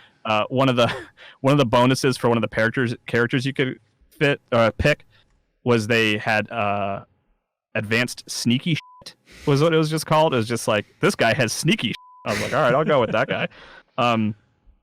And then in the tutorial, I came across this huge robot, and this like on-screen prompt came up, and it just said, "Look out! There's a big-ass robot ahead. It'll f you up if you try to fight it." So the tone isn't obnoxious though. It's just a little loose. It made me laugh, yeah. And it was like it's like it's kind of almost like that I don't know, maybe like Borderlands, closer to that, I guess, which some people might dislike, but I thought it was funny. I guess because it was also kind of unexpected. Like my time with Wasteland 2 made it seem like it was a very serious, like post-apocalyptic story. Yeah. And then I was talking, like, fighting my way through all these enemies, and I get to like the boss character, and it enters this dialogue sequence where he's just talking at me. Like the camera comes down, and it's like you're facing him, and he's talking. And he was just going on and on about how he was going to kill me and how he was going to destroy me. And then just in the middle of him talking, and like there were even like dialogue options on screen and stuff, he got sniped by like this character off screen, and its head just exploded. And then like it went straight into combat. And I was like, oh, this is kind of cool, you know? Yeah. Oh, that's sweet. So I came away like positive from it. Like the combat is very like XCOM-y, you know, and like the way the strategies work. And I like, you can actually, the visuals of like when battles start is very cool. Like this grid just kind of comes from the heavens and overlays on top of the environment, and it's just I kind of went in almost like pessimistic just because I was like, oh, I'm not a big like strategy guy. I'm not a big Wasteland guy. I don't really know this franchise that well. But like just isometric just stuff playing in that, general. Yeah, just playing that like first hour or two, I was like, oh, this is cool. Like I enjoyed the combat. I didn't find it too dense or complicated, and I liked the tone, and I liked the sort of icy setting, and so yeah, it seemed cool. Nice. And it's like there's a reason Microsoft bought In Exile, the studio, right? Like it's weird to think of this as a hot Microsoft exclusive this year. It's kind of been a little bit under the radar, but it's releasing on May 19th, 2020. And it could be like, you know, Wasteland 2, like the Metacritic's at 87. You know, like, they're solid games. So Microsoft believes in it. So it'll be fun to see how they push it. Yeah. Counter programming against The Last of Us. Yeah, I guess so in a weird way. Yeah. Bert, anything else you want to say before we let you go? I am playing through a little bit of the Division expansion, Warlords in New York. Oh, yeah. But you got to be in the right mindset because it hits a little too close to home sometimes. Right. The bodegas, I think, have more stuff on the shelves than some of the stores in Minneapolis do. Oh, God. Do you enjoy it overall, though? Yeah, I don't feel like it's doing anything radically different other than like the reframing of the loot. And I'm not at the end game yet, so I can't speak to that really clearly, but I'm enjoying it. They do really great mission designs in that game. Cool. Well, hey, thanks for joining us, Burst. We appreciate it. Yeah, absolutely. It's good to see all your familiar faces. Yeah. Even if it's over the screen, we'll have to have you come by the studio once we disinfect it after Jeff leaves. Mm-hmm. Yeah. Cool. All right. Sure you take away that coffee that he's pouring all over your desk. Oh, it's a real disaster. All right, Burst. Thanks so much for joining us, man. We'll see you soon. Yep. Cheers. Bye. Bye. Wait, do you want him to clap? Oh, no, that's fine, I guess. Well, all right. Yeah, Burst, go ahead and clap. All right, fine. Let's see. Surreal, do you know how this whole thing operates? Patreon. Wow, correct answer. Patreon.com/MinnMax2Ns. We're here because you're here, and we appreciate it. We're doing this for you guys. And so we're trying to hit our goal before the end of the month. If we hit our next goal on Patreon, then we're going to create a regular interview show for developers, for filmmakers, for musicians. Yeah, it's going to be all encompassing. You can interview anyone that you want now. I know. It's very exciting. You always had to use to try and tie it back into video games somehow. And it was right. Well, Jason Mewes, I guess he's in this upcoming game. Yeah, but now it's just game on. And so I really want to create that. So that's our next goal. And so if you're listening to this or watching this, we'd appreciate the support. If you support us at any tier, you can leave comments for us to read out for the deepest dive on both Animal Crossing and for the Final Fantasy VII Remake, which is going to be the next one. Do I say the name of that game too fast? No, that's fine. Okay, Final Fantasy VII Remake, you get the idea. But also, you can get your picture on the TV. If you support us at the $50 tier, your name is in the credits for each and every piece of MinnMax content that we produce and release, including clips on YouTube, everything like that. And we'll read off your name on the podcast. But our biggest supporter right now, which is very generous of them, is I'm 8-Bit. And they support us in a wonderful way where we have community questions on each episode of the MinnMax Show podcast, and then we choose our number one favorite question submitted, and then I'm 8-Bit ships out something amazing from their store. And we recommend that you check out their store and use the promo code MinnMax, MinnMax, of course, and you get 10% off. Kyle, what do you think is the best-selling thing in the I'm 8-Bit store? The best-selling thing? Yeah. It's probably a very specific soundtrack. For some popular game. That is number 2. The second best-selling thing is the League of Legends Selected Orchestral Works vinyl soundtrack. Number 1 best-selling thing is the Mega Man X Anniversary Classic cartridge, which we gave away in a previous Question of the Week winner. Number 3, the Cuphead vinyl soundtrack, which is just amazing. Also, Last Guardian's up there, which you know you have a cool audience when the Last Guardian vinyl is at the top of that heap, so definitely check it out. They also have the soundtracks to both Ori and the Blind Forest and Ori and the Will of the Wisps on vinyl, with amazing artwork by Aaron Vest and the full soundtracks from composer Gareth Coker. So please check those out. They're very cool. And as everybody knows, those soundtracks are good. Okay. Is that part of the copy? Community questions. That's their motto, right? These soundtracks are good. I think so. Community questions, we'll choose our absolute favorite, and I'm 8-Bit, because they're so generous, we'll ship out something very nice. Jeff, do you want to grab the last? Nope. One in the middle. There we go. Nope. The red one in the middle. Yes. This week, the question of the week winner will get Red. The Red album? That's right. That's right. They'll get the Gang Beasts soundtrack on vinyl, which is very sweet. Also, surprisingly killer soundtrack. Okay, here we go. First question is from Rachel. Rachel asked, do you think a lot of upcoming games this year will have delayed or maybe even canceled releases because of the coronavirus? How much do you think the game industry will take a hit? Yes, Rachel. Yes. I think we all said Okay, yes. great. Next question. No, this is definitely a huge thing. Thinking about, even Jason Schreier, who's the wise sage that he is, he's definitely beating that drum of like, brace for impact, everybody. The delays are coming. Like, don't fool yourselves. But yeah, it's going to be colossal. Like, think about all those games that were in development for next generation in particular, and they're in peak development, nearing crunch, I'd imagine, if not in the middle of it for these next gen launch games. And now it's like, what are you doing? Like, what is Guerrilla going to do in theory if Horizon Zero Dawn 2 is a launch game for PS5? Yeah, that's a terrible timing. And even with developers who can figure out an efficient way to work at home, like, it's not going to be as efficient. And just with everything that's going on, everyone is being affected right now in terms of work productivity. Yeah. By being on lockdown, essentially. That's going to affect. I guess the best news that we can say about this is you may not notice because there's so many other economic and social impacts that we're going to be experiencing in the upcoming months. So be too distracted, you're saying? You may not be worrying about which video games get delayed. Well, yeah, I'm sure our audience will still care a lot about this, but yes, it's a solid point. But I'm trying to think about even stuff like The Last of Us Part 2. I mean, that's getting close to shipping. They were probably putting the last screws in that baby and tightening it up. So, like, who knows if that even is going to be affected. Like, I have no idea of what time frame we should be scared of. Yeah, or if publishers are even going to consider delaying games just because, are they going to be able to get them into people's hands? Like, you can buy them digitally, so at least that's there. But if certain game stores aren't open anymore, and even if Amazon is delaying sending out non-essential items going forward, A lot of people wrote in talking about, like, do you think there's going to be a trend of people who have something on pre-order physically and they're like, F it, I'm just going to download it? I think that's going to be a thing. And somebody even suggested, I'm sorry I didn't include your email, but it was great, or sorry, your comment on Patreon. But they said, like, do you think developers or publishers would ever allow for maybe like, here's a digital code that will time out after 2 months, and then you can pick up the physical version? Like, that'd be a really smart idea, but technically, I don't know how the hell that would work. If they're not. I mean, we've already seen Square make the announcement that Final Fantasy VII copies are going to be maybe a little more scarce than they thought. And Right. Right now you literally cannot get that game on Amazon. It's Yeah. Last I checked this morning, but I think there's a good chance that Ghost of Tsushima is maybe the first game that gets delayed out of summer. Interesting.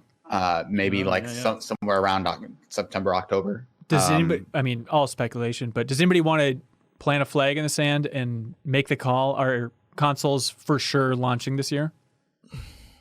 Well, I think Microsoft, they said Xbox is still on track, but yeah, and that's the weird thing. They came out and said Thanksgiving window, which is even but then a little they took earlier. it back. Did they? Yes. They did? Okay. Yeah, there was a weird correction of like, well, I think that got out ahead of time, but we'll see. But I don't know if they still confirmed for 2020, but they definitely backpedaled on the Thanksgiving date. Yeah, because that seems like the biggest headache of all of them.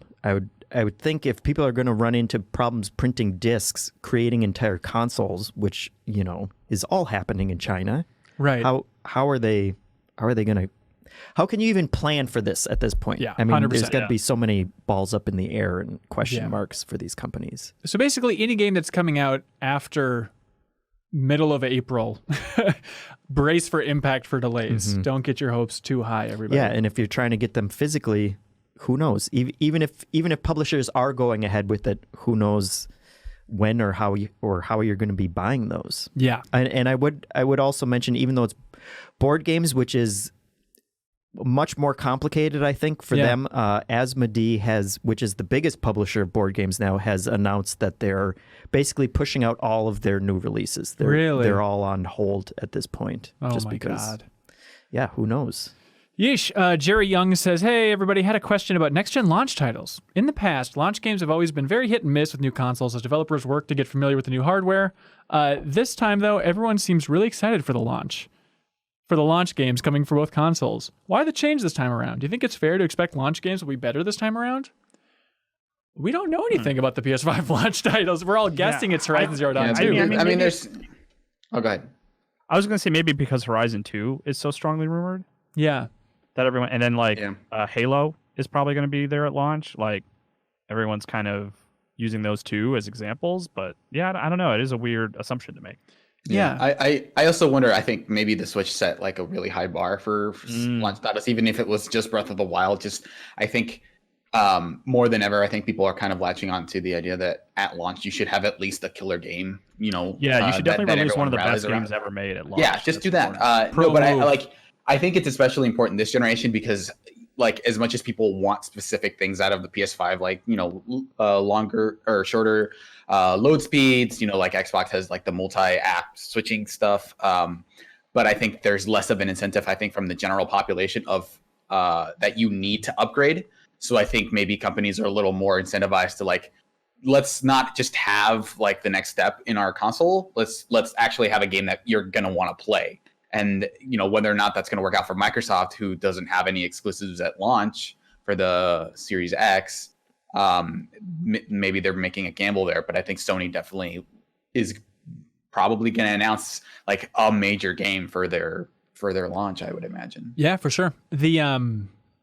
It's weird to think about last gen, or I guess current gen, what was so exciting. And I remember it was like people were really stoked about Second Son, and then that got delayed. So that wasn't quite at launch. So it was just a matter of like, knack. I'm trying to remember, was anybody losing their minds about any launch games for this current generation? I don't think so. I think knack was the moment I lost my mind. Yeah. Yeah. Well, there's Shattered like reality. the weird one that I kind of think of now is Warframe. I feel like Warframe benefited a lot. Yeah. From being on Benefited, but I don't think PS4. there was a matter of hype of like, I can't wait to play this on my PS4. No, it just happened to be helped, there. Yeah, it helped Warframe more than it helped PlayStation 4. Right. Right. Jacob L says, howdy, MinnMaxers. What are some search features you've wanted to see in storefronts like Steam and now Game Pass? Recently, I've always had howlongtobeat.com pulled up on my phone while I search for a new game. Would you guys search for a new game by length? Or how about gigabyte size? Yeah, I want length stuff on basically every medium, honestly. Porn.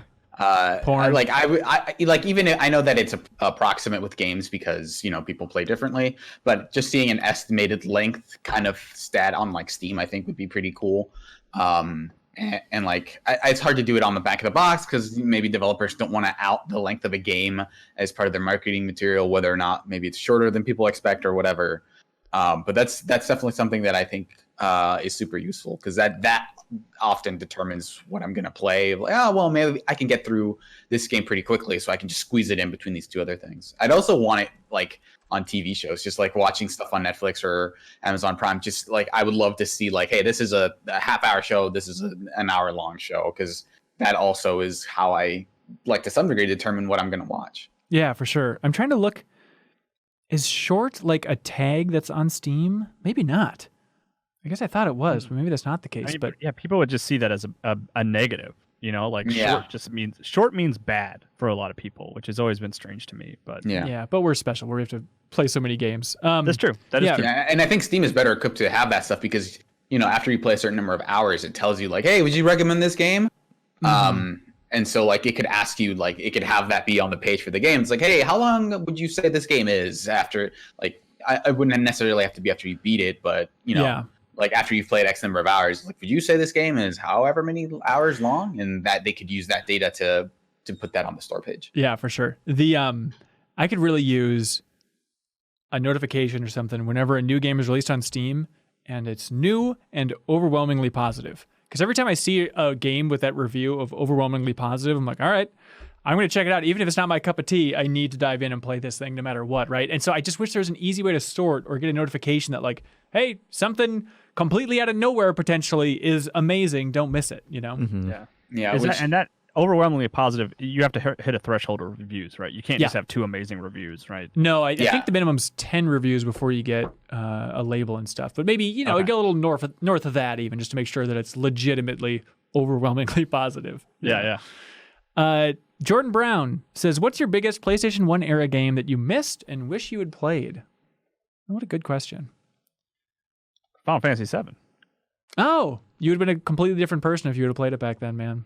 Yeah. I mean, I think, honestly, to a certain degree, I would have short liked hair. Wouldn't have to wear glasses. You'd care about the environment. I would have realized that turn-based strategy or turn-based combat can actually be fun. It took me forever to like learn that, so to speak. When I was a kid, I remember going to a friend's house and they had a Final Fantasy, and I remember just starting it up and like they were in the middle of a save, and I was like, wait, there's no jump. Wait, what is this? A menu? I don't want to do this. How do I? I'm gonna back out of this, and that colored my perception of turn-based combat for years until like I think it was Super Mario RPG was the one that I was like, oh, I like this. This is cool. An older game. No, I understand. Okay, it wasn't 7. Got it. I played Mario RPG late. I was like in high school. That's fine. No one's perfect. I think of Valkyrie Profile. I think that's probably top of the heap. And it was one that like maybe some friends played it, but the fact that I was hot and heavy into RPGs on the PlayStation 1 and somehow missed Valkyrie Profile, it's mind-boggling. And it's just, Game Informer's Joe Juba raving about it at all times now. It's like, God, at some point I need to go back and play that. And especially Indivisible, is that the game that came out last year? Yeah. That was kind of a huge homage to Valkyrie Profile. That really cemented it, that like, it is absurd that I didn't play this old Enix RPG. I think just the perspective threw me off at the time or something. Yeah. I think for me, it's probably Final Fantasy Tactics. Oh, wow. Like a lot of people talk about that game as being like the secret best Final Fantasy. And like I haven't heard anyone say they don't like that game. So that was definitely a game that I feel like I should play at some point. Well, you're in luck, Serial, because you see that a new game just released today on mobile. That's like the successor to Final Fantasy Tactics. Oh yeah, I saw that. Yeah. It is on mobile, right? Final Fantasy Brave Exvius, which is like Square's weird free-to-play homage to Final Fantasy Tactics. And, the Kotaku article was like, it's filled with some free-to-play nonsense. But if you want Tactics, it's basically the closest thing you're going to get for a while here from Square. But then I also have Final Fantasy. I could literally just play Final Fantasy Tactics. No, you should play this garbage mobile game. Yeah. All right, cool. I was about to say, War of the Lions is on iOS. Yeah, but I don't know, man. Jeff, anything? I didn't have a PS1, so basically everything, I guess, from that era. Oh, you disgust me. Yep. Mexi Flores says, I imagine you heard the news of Kyle Bossman leaving Easy Allies. Yes, very sad, but good for him. My question for you guys is, what do you guys do? Or, quote, how do you measure your passion/drive to keep creating content and not letting it kill your enjoyment of what you guys do on a daily basis? In other words, how do you maintain that fire burning? Thanks for all you do. Thank you. I just like games so damn much. I don't know. powerful. I mean, know. for me, it's the thing that whenever I worked any other job, it was the thing that I would do otherwise. Like it's not like a secret to say that it's like, oh, I got into this industry because I love games, but it's just weird that I would be playing Half-Life Alyx anyway. So just the fact that I get something out of the fact that I'm playing that I'm doing what I would do anyway, I think is like a good way to say that like this is what I like to be doing full time. So. Yeah, and I did worry about it when I started at Game Informer back in 2010 about just, oh man, I'm worried about burning out on these games, but no, like I still listen to gaming podcasts, I still play games, I still record plenty of gaming content, and it's like I'm not sick of it. It's just constantly changing up enough. Plus, like in terms of burning out with the career and stuff, I'm not too worried about it because like it's so fun to try and make the most out of online content and just making new YouTube videos and always trying to crack new headlines and thumbnails. Like it is such a puzzle to try and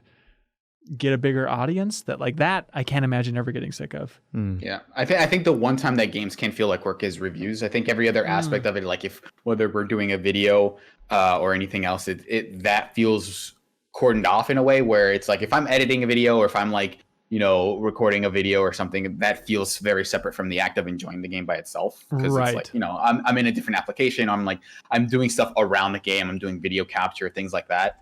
That stuff definitely feels like a process very different from actually playing the game. Yeah. And I would say that there have definitely been times when I have felt burnt out, but that is more the work side of things. And I think it helps to let yourself take a step back from whatever is negatively affecting you at certain points, which I have definitely done. And I don't check a lot of, news feeds for video game news, since the layoff, which was certainly a part of the old job and not my favorite part, following video game news and stuff.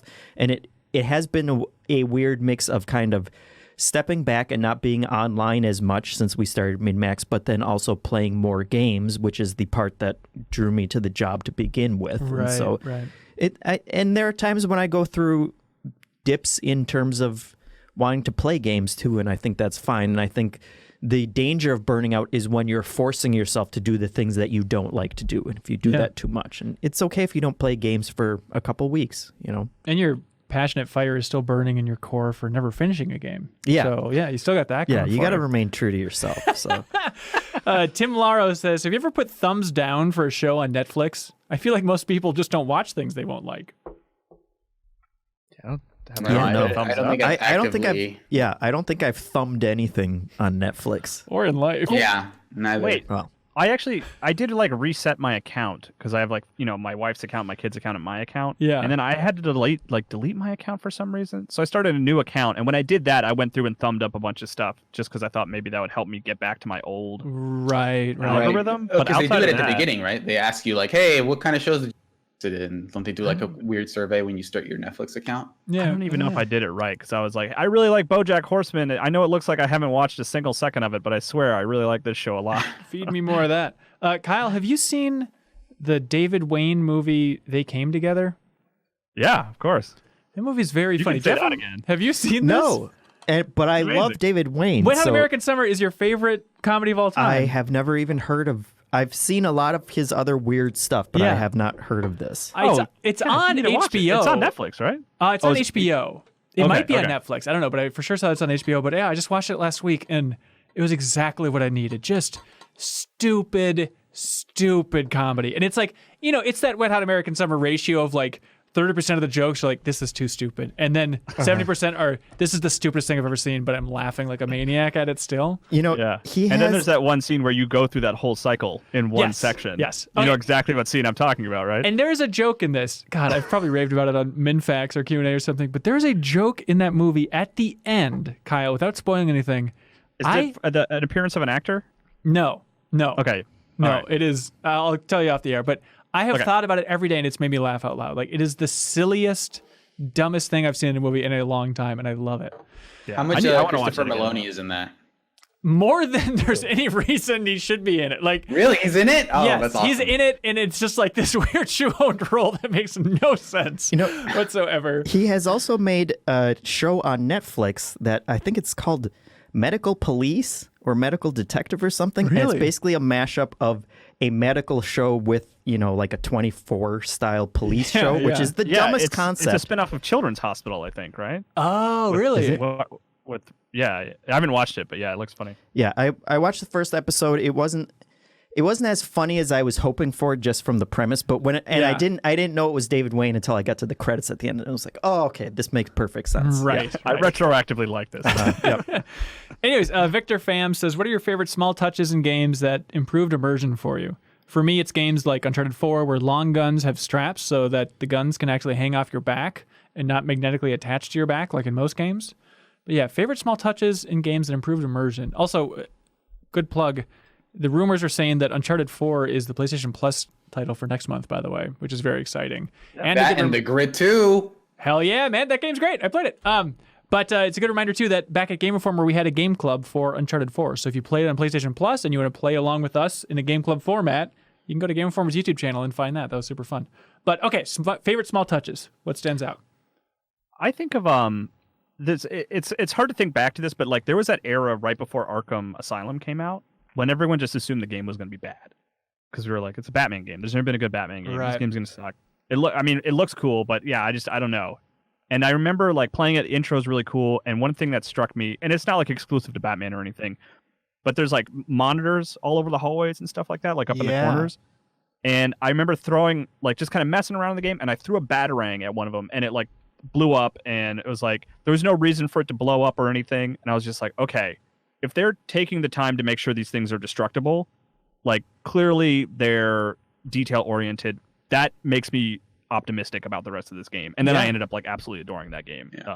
So I also like in Arkham that like they do a really good job of not making your cape clip all that much. It is a surprisingly like clip-free cape, which I thought that was on the back of the box actually. Yeah, which was cool. no clip and cape. That was an alternate name for I thought MinnMax. people misinterpreted it as saying that there is no cape and they were just cursing really weird. No, but one actually to bring up Alyx again, we weren't able to do it on the stream, but you can actually wear a bunch of different objects on your head, including buckets. So you can like pick up a bucket and put it on your head. And someone mentioned that it protects you from head crab attacking you. But it obscures a ton of your vision. So it's like it's probably not something you're going to put on for very long. But yeah, I was wearing a hard hat for a while because I was like, does this help me? And then like after a while, I was like, I don't think it is. But I don't know if I have no idea if that's true at all. But it'd be pretty cool if it's like, well, I can take less damage, but I have to have like half of my view obscured if I'm wearing this bucket. Yeah. But yeah, that is super. You can also wear like gas masks and stuff, which is a thing that I don't think maybe serves any gameplay purpose, but I think it's pretty. Did you? Are you streaming the rest of Half-Life Alyx? Serial? No, I'm streaming something else later today. So. Oh, what is it? I'm gonna try to beat a boss in Deltarune that I wasn't able to beat before. Oh, cool, fun. I would also say whenever developers put in actual titles for books and kind of those kind of additions, and when they take it seriously, unlike Ubisoft, which is always just like book 1, book 2, Chinese restaurant. But when people actually fill those things out, or if there's like newspapers that you can zoom in on and actually see article text and stuff like that. Yeah, for sure. I think like Tacoma, was pretty detailed for like the amount of like just different things you can read through, like that entire field, even like the Campo Santo game, stuff like that. Not to talk about Alyx again, but there's literally they do that in Alyx a lot too, where at the beginning, like in that balance of the game, you can actually pick up a book by Dr. Kleiner with like a full like cover, and on the back it's got like a synopsis and everything. Like wow. They have a few of those. Nice. Stud Muffin says, "How's that merch selling?" It's selling fine. He yelled it? Yeah, he yelled it. MinnMax.com/merch if you want to check out everything there. And then he says, how comfortable is Suriel with people wearing that shirt he made? You know what? If you do it proud, like okay. All right. Say it loud, do it proud. Don't throw a hoodie on over that. No. Suriel special. Right. You can find it in the store, everybody. I didn't want to put it up there because we're a family-friendly podcast, but Suriel insisted. That's right. I sent you multiple emails. I knocked on your door and then left. Anyways, Gio Banagi says, this is more of a question for Mr. Marchiafava, but comments from all are welcome. So I've been trying to find board games that are fun for me and my girlfriend to play, but the problem is that she tends to like the simpler games like Candyland. All right, that's condescending. Whereas I tend for the more involved games like Mansions of Madness. Recently, I've bracketed a sweet spot for us somewhere between Settlers of Catan being more her thing and Betrayal being more mine. Do you have any recommendations that fall directly in between those two games? I love this. No. What? Well, because of the way that you just read it. I guess I looked through my library when I was at home and I was taking notes, which are on my phone, which died, so I can't see them anymore. But I was leaning more towards Catan because that's two very weird games to mash up. I guess in terms of complexity, I see what he's saying. Right. But I was leaning a little more towards Catan. I would say that there's a game called Blue Lagoon, which you're kind of building out huts and creating kind of routes in between things, which kind of fits the mechanics of Catan. There is Stone Age, which is a worker placement game that's often considered an introductory game in the way that Catan is, but introductory for worker placement, where you're kind of putting cavemen out and then you're rolling a big bunch of dice depending on how many guys you send out. You're collecting resources to build kind of these different huts and stuff like that.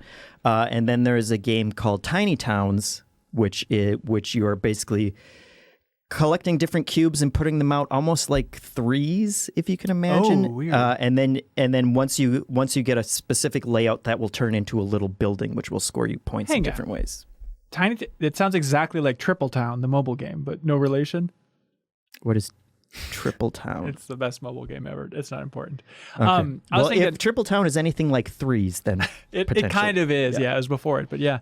I think of this seems like a good candidate for something more complex than Settlers of Catan, but it's more abstract, but it is one of my favorite board games of all time, but Azul, Azul, which is impossible to compare, but more heavy on the strategy. It's about strategically laying tiles and trying to maximize points. The best I can come up with is somewhere in the realm of I'm not even going to make the Yahtzee comparison because I've made it before and people were like, you're insane. It's nothing like Yahtzee. But in terms of like locking down, like, okay, this is going to be this route. This is going to be this route. And so check out Azul if you like strategy games. Yeah, they've made 2 additional types of Azul games since then, which may be more or less complex depending on what he's Have you played looking those for. expansions for Azul? I haven't. And they're standalone games kind of just riffing off of the same themes. Okay. Another game that he may want to check out that doesn't have any kind of mechanics shared between those games, but is probably more complex, but probably about in the middle, is a 2-player only game called Targi, which is kind of, yes, Targi. It's basically kind of worker mechanic and set collection, but it's a thinkier game that my wife and I have enjoyed as well, and we probably fall in the middle there in terms of complexity. There it is. So, Adam Moran says, hello, Ben and the Ministers. How do you schedule out your game time? Do you play in the mornings, afternoons, evenings, or just whenever an opening appears? How often do you pull late nights, all-nighters? And is that usually playing a single game or jumping between a few? I make the most progress on the weekends, staying up as late as I can, but it definitely impacts my weekend mornings, and my girlfriend doesn't love it. How do you schedule out game time? I mean, evenings and then random, like it's always, I have a kid, so there's like little windows that kind of pop up randomly. And then for like Alyx, I was kind of like, hey, I really want to play this. So I want to set aside time to play this tonight. And then I ended up staying up super late last night, which I don't really do anymore. Do you have to say like back off family? I mean, kind of. I mean, it's basically, if I'm playing VR, I basically have to be like, hey, I'm going to go downstairs and close my eyes and cover my ears. So like, So I don't have to I want you guys to know what I'm doing in case you need something from me or something. But it was like one of those things where I was like, hey, Alyx is coming out this week. I would like to, let's set aside some time after Claire goes to bed where I can like make sure I spend some time with it, Yeah. It's a little bit all over the place for me. Evenings, weekends are just great, but I got a pretty relaxed schedule. But I'd imagine a lot of people are working from home. I have more of a mushy schedule at this point. But Yeah, I'm mostly evenings, and if there's a game that we're going to talk specifically about, then I try and carve out some more time with it. And I don't jump around too much. I try and if I got a chunk, I'll devote it to one game. Yeah. As long as it's not Red Dead. Of course, anything but one of your favorite games of all time. Got it. It's on his list. He just constantly crosses it off every day. Don't play Red Dead. Done. Justin Hughes says, hello, Neb, Elek, Fedge, and Laris. I've always thought it was cool how many people you all have met and interviewed in the gaming world. Of the countless names out there, who is the nicest, funniest, most humble, most likely to be a Bond supervillain? I'll take my answer off the air. Thanks, Justin. You're the nicest, Justin, for supporting us on Patreon. Yay. That's not what he was asking. Yeah, that's true. All right, a lot of categories there. Do any developers jump to mind for anybody? I mean, the boring answers are all very nice. You know? For the most part, that's yeah. a boring crap and also answer. all surprisingly humble compared to, I would imagine, other entertainment mediums. Serial. Oh, I thought you were gonna go ahead, but I have a really fun story of not to make this the all Valve episode for me, but when I went to visit Valve for Artifact, they had like a few like tournament matches that weren't streamed or anything. But they just were showing off like high level play or whatever.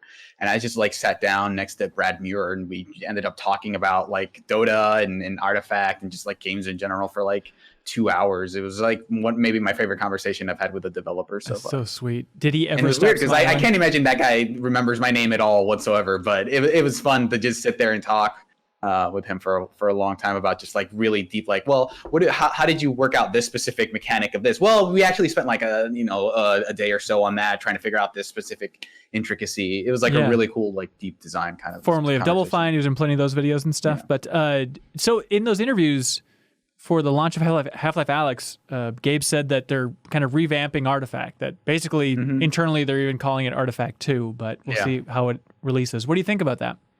I mean, I think that I'd be curious to see how much of the overall like literal game they redesign. I think there is some problems with like a lot of effects had like flip a coin kind of mechanics where it's just like randomly you'll survive an attack or not, things like that. There was maybe a little bit too much chance involved. But I think mostly what they're trying to, I imagine what they're trying to figure out is the financial model, because it was just like, it was literally the same as a physical card game where you had to buy individual cards or buy card packs, and just getting in was $20. So I think maybe they're just trying to figure out how to make it free to play and how to justify like a feature set and an overhaul that would justify them saying like, hey, Artifact is back, and making a big push for it. Because, I know that like a lot of people kind of like rag on that game, but I think its biggest failure was as like a product, and not, I think like the overall game of Artifact is actually pretty good. Yeah. And it was just kind of this weird failure at market for them. Right. Anyways, back to Justin's question. Funniest developer I've ever met, I'm sure. Well, I guess like Tim Schafer, I guess, but like talking to him, I think Nate Fox is up there from Sucker Punch, which you wouldn't really guess because he was so serious when he revealed Second Son, and everybody made fun of him for saying that he was in a protest and all that stuff. But Nate Fox is the funniest guy in a very Norm Macdonald kind of way. Most likely to be a Bond supervillain. I love the guy, but clearly Mark Cerny. I think he just sees the world as the Matrix that he wants to enter so desperately. Let's see. Nicest, I would probably give it to Jake Solomon, the creative director for XCOM Enemy Unknown. Also, tallest drink of water, I'd give it to Jake Solomon. Oh. But he's very funny too, right? He is very super funny and just super nice, yeah. And most humble, my mind immediately went to our cover story trip back in 2014 for No Man's Sky, because it made us laugh so much, because it was Jeff Cork and Brian Vore and I on that cover story trip, and like all of Hello Games, but specifically Sean Murray during that trip just kept being like, oh, I'm sorry. And he kept just saying like, he's like, oh, would you like some coffee? We'll just make some in a pot. I know you're used to like Naughty Dog level snacks, but we just have some coffee from the pot. Like he just kept being, oh, and like he was wincing as he kept just naming big studios and how we're probably disgusted by everything in Hello Games. Like, no, we're cool. Like, it's great. And you spat in his face saying, how dare you? I was fine with everything except their toilet was not functioning, which was an issue at the time. I assume since they've moved, they've upgraded bathrooms a little bit at Hello Games. You pooped it in anyway, just to spite them. That's right. So this is what I think of your coffee. Anyways, another one I was going to bring up was John Carmack was surprisingly. I don't know if down to earth is the right, because he is a very eccentric person. You can tell that he is a tech genius kind of person. Yeah. But I think it was for Rage that I went out there a long time ago for a preview. Wow. And they kind of built up, like, okay, you're going to interview Carmack and he's going to come in soon. And he just seemed like a normal kind of person you might have pulled out of an IT department, and was just very humble, and just kind of, we had a chat about the tech behind the game and stuff, and a lot of things I didn't understand, but was just a very nice person. And then shook my hand when he was done and walked out, and I love just that. a very unassuming person for someone who created a very big company and has had a very big impact on the industry. Yeah. That is that sweet spot of like seeing PR be nervous before the person enters, and then they come in and it's like, oh, it's just a dude. It's like, there's no big deal here. It's the best. I think Scott Taylor on the Destiny 2 stands out for me as someone who's like very, very down to earth, very like self-deprecating, like to a nice degree, and was just like naturally funny in a way that didn't seem coached or anything. He like, if you watched our like Game Informer's rapid fire videos on the Destiny 2 Forsaken, I think he was pretty lively in that, in a way that like it was just not planned. We didn't talk about anything. He was just like someone who just likes to talk about random stuff and bring up jokes and stuff, which is really nice to see in those kinds of like very like PR centric environments. Yeah, he seems, I don't know if it's like a nervous energy, but he's down for tangents, more than most developers during interviews and stuff. It's like, that's cool. All right, we'll follow you here. Sam Marsden says, hey, MinnMax, with the coronavirus pandemic, the recent sales of Plague Inc. on Steam have skyrocketed. By the way, speaking of which, I saw on Steam charts they had like a tabletop simulator on Steam. It's up like 800% or something. Anyways, have you seen any older game jump in sales based on a current event?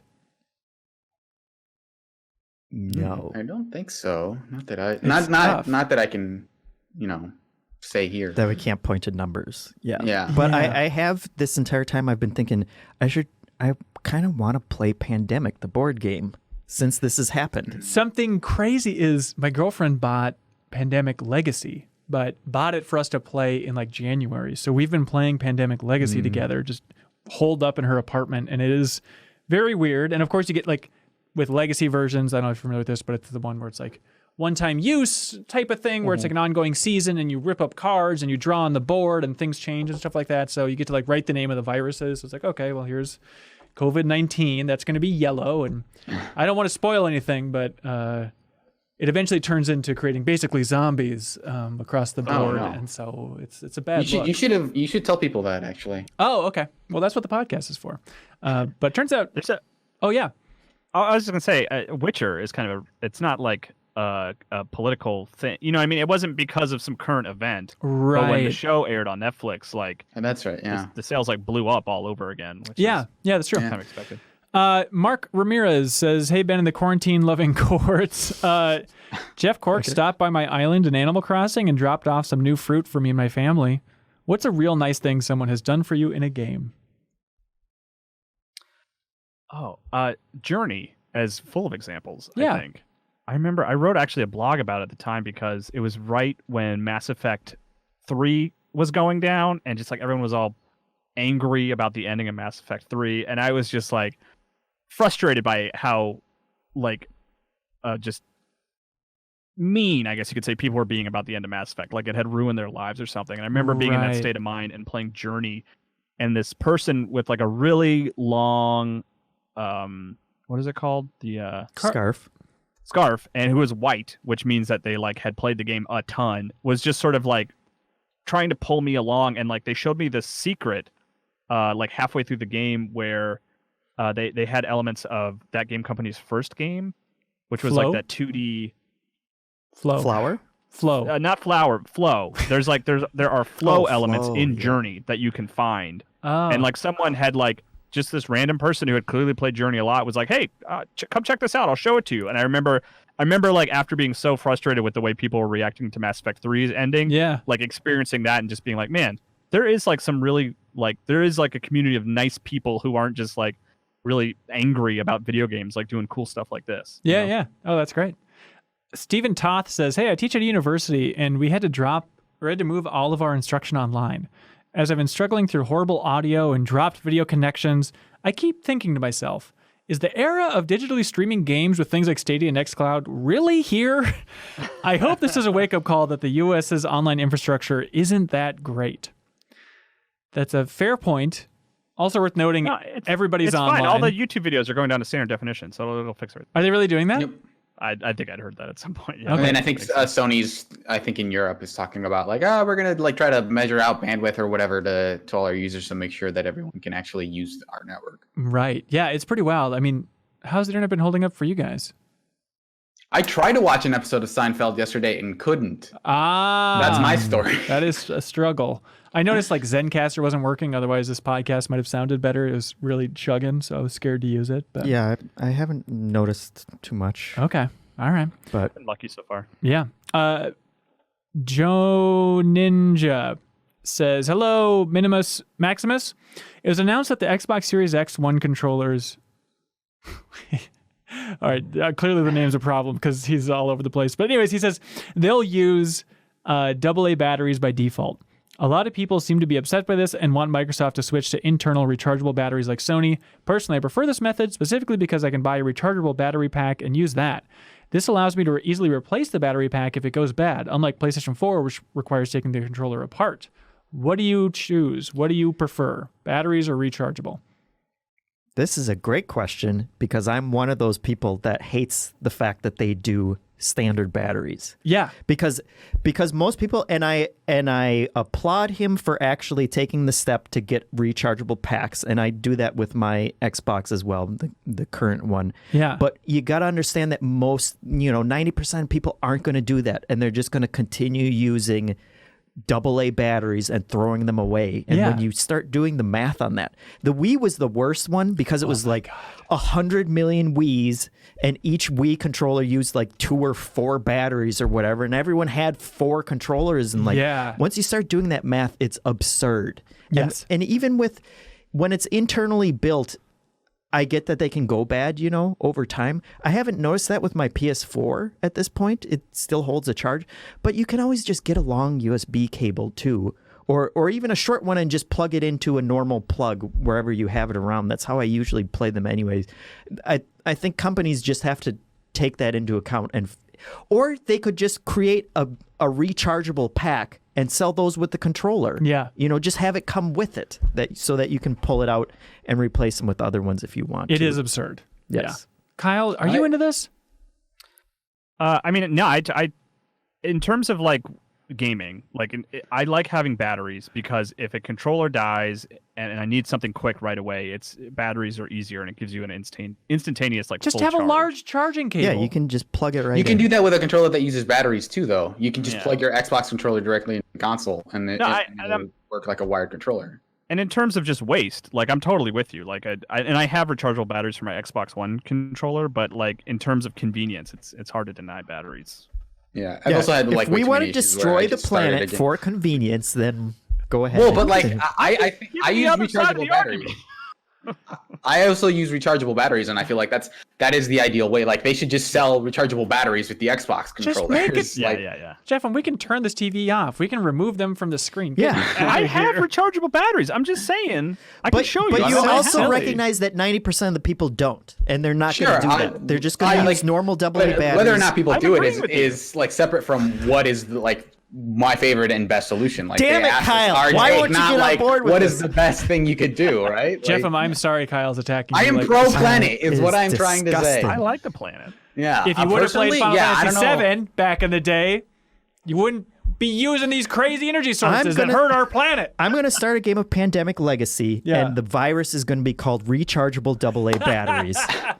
But you can only play as but we long as your want- DualShock 4's battery lasts. Yeah.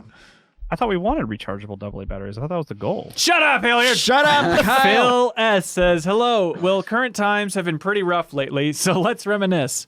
How was high school for you? For me, I did well in school and had a close group of friends that got super into Rock Band when it came out. Yeah, I love high school. High school was awesome. It's just a lot of making dumb, jokey videos with friends and watching them skateboard awkwardly. It was cool.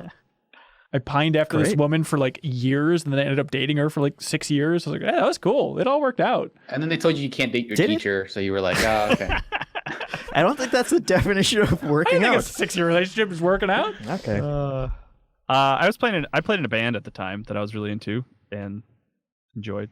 So yeah, I mean, yeah, it was cool because you went home and like there was literally nothing. Like if I've done my homework or whatever, which usually I didn't have much, like it was just like I could just do whatever I want with no repercussions. I don't have to worry about like, well, this thing, I got to worry about this thing, I got to worry about taking out the trash, or like there was just like nothing on my plate. So yeah, it was a good times for like making videos with friends and stuff. And what kind of videos did you make? Just driving around, just like dumb. Like we had this one teacher that we just like basically like deified for no real apparent reason. And we just made because he was our AP chemistry teacher. So we just made a movie called AP Chemistry, the movie, where it's just like us doing our impression of him, which is not accurate at all. It was just it started as like us turning like one phrase that he said, which was like turns out, which is not like a catchphrase that most people have. And we just turned it into this ridiculous like a Southern accent that he just did not have at all. And we just made a bunch of videos of us impersonating him and like the students being very stupid and him being like very smart or whatever. And it was I think when we eventually showed it to him and he was like, I think his wife sent us a note at some point that said that was very creepy. But what did Lorne Michaels think about it during the audition? Oh, he told me I needed to worry less about my arms or whatever. I don't know. What's a good Lorne Michaels joke? I don't know. He says, do you like wigs? I guess somebody said that he asks that sometimes. Anyways, anybody else have high school? Jeffem, do you have high school? Okay. Donnie says, hey friend, it's been weird staying in quarantine. Just my dog and me, but I'm lucky I can work from home. It does get quiet though. And I was wondering, what's it like for those who are quarantined with others? Pretty much like a normal day. Yeah, Jeff never leaves his house no matter what. We just watch some Netflix, go on a walk. I guess avoid people more on the sidewalk. Do you? Like, how much do you move on the sidewalk? Normally it's okay, I think. If we're going down a block and we see that multiple groups are on the same block, kind of shambling and going, okay. But then we'll occasionally switch to the other side. Yeah. They kept asking me for brains, which I thought was very weird. I think it's the cure for the virus. We've also been doing this thing that we're dubbing, I have a patent for it now, called walk squats, where when we get to the end of a block, my wife and I will both do 10 squats. Wow, good. Which is also kind of socially embarrassing. So then I also try and figure out the distancing so that people don't see me stopping and doing a bunch of squats. And then well, I mean, there are fewer people out on the streets than ever, so it's like, and if someone does see you, they can just be like, well, times are weird right now. I guess people just do. People cope in different ways, man. Do walk squats. What's with you trying to compete with my microwave squats idea? I tried to build it on last week's show, and now you're coming up with a whole new squat. Wait, I would never want to do microwave squats now that I can do walk squats. Microwave squats are still good. Throw those other squats in the trash. Forget about no, sir, mine are still good. Hot talk walk squats. I don't even use my microwave. Kyle, you losing your mind over there? No, we're doing okay. The big thing is like I just like can't tell my kid to go to bed. It's just harder because it's outside. Well, no, it's like her bed's in the mall. I can't be like, you got school tomorrow. You got to go to bed. It's like, no, I don't. I'm like, Wait, is this whole thing a lie, Dad? I don't have to go to school? We're doing okay. I mean, there's a little bit of cabin fever, I guess. And like my daughter gets these weird bursts of energy and wants to do jump ropes at like 10 o'clock at night every night. And I'm like, we should be heading to bed. Your daughter seems like, and I'm not pointing fingers, but I'm pointing them at your daughter. She seems like the type of person that like has so much energy that if you were trying to play Half-Life Alyx, she would like run up and punch you in the butt repeatedly. Is she doing a lot of that? No, I did set it up and she immediately was like, Dad, I want to play. And so she ended up playing this like sports game for like 20 minutes and knocking the controllers against my desk. And I was like, okay, we got to stop this. We got to stop this. Regular cereal over there. But no, she's nice. She doesn't play pranks on me. Okay. That I'm aware of. Philip Hinkle had a very sweet submission here just talking about being in AA and the difficulty of being in Alcoholics Anonymous during this period, and so he just wanted to put a shout out there saying, hey, if anyone in the MinnMax community is cut off from their support groups, I urge you to look into organizing meetings via Zoom. It can literally save your life. On a video game related note, I've completely lost myself in the world of Days Gone. I find myself perhaps morbidly craving games and books and movies taking place within post-apocalyptic worlds. Days Gone is fantastic and I recommend it. Anyone else find that they have a craving for end of the world stories lately? Wow, that's kind of a question, and I guess that's kind of why I gravitate towards Pandemic, I think. But in that case, you're trying to fix the problem and not kind of. I think it's hard. I think games like that would be hard for me to do at this point. Well, yeah, Hazel Mohammed, he says, hey, quick question you probably heard before, but hey, what the hey? Do you think people currently living through a pandemic will want to play a game about a fictional pandemic and living life after it? Said game in question is The Last of Us Part 2. Do you think this is going to be a weird tone for Last of Us Part 2 to release into? I mean, media sort of reflects the current state of the nation, like I think people will sort of gravitate toward it and enjoy it. And I think media for the next couple of years are going to be a lot of stories about, disease and pandemic and stuff like that. I agree, That's where but fiction's going to go for a while. I think in this case it's a little more on the nose, like that's true. Yeah. Like usually that and what Resident Evil 3 is coming out soon too, right? Yeah. Usually it's kind of like, well, things are kind of weird for the government, or people are a little more concerned about economic problems. It's not usually like there's a pandemic killing lots of people right now. Let's play a game about a virus killing lots of people. Right. Well, I mean, but look at Animal Crossing. It's a game about fantasizing going into debt, and people are going crazy for it. So, and that's the thing. It's going to happen pretty soon. So that's true. Art reflects life. Yeah. Let's see. Knocking Nick says, howdy, MinnMaxers. The year is early, but I think I can already say that Animal Crossing New Horizons has an outstanding chance of being my 2020 GOATY. Have you guys played a game that you think already has been crowned as your personal pick for the year's best title? I mean, maybe if Animal Crossing, there's a chance it'll be a contender for me, but I think Final Fantasy VII is that shining beacon on the hill that I'm crawling towards, so I can't imagine anything topping that. Yeah, I guess it would be, well, now this is another quiz of can I remember every game that's come out. I think it's probably Doom Eternal at this point, but I think that's going to be beaten eventually. By what? By other games. Pick it right now. Is Ghost of Tsushima coming out this year? Well, we think, yeah. Yeah, probably that up. I probably end up liking The Last of Us 2 more than Doom Eternal, maybe. Okay. And I guess Final Fantasy VII is the wild card. If, I'm looking forward to playing it. I don't know if it's going to blow my mind or if it's just going to be like, well, yeah, I enjoy that. But yeah, for sure. So. I think Ori for me is going to be one that like I have to make sure I remember because I'm really enjoying it a lot, and it's one that I could see myself forgetting in a couple months, Yeah. just because it's familiar, it's a sequel, but like when I'm actively playing it, I'm like, this is so good.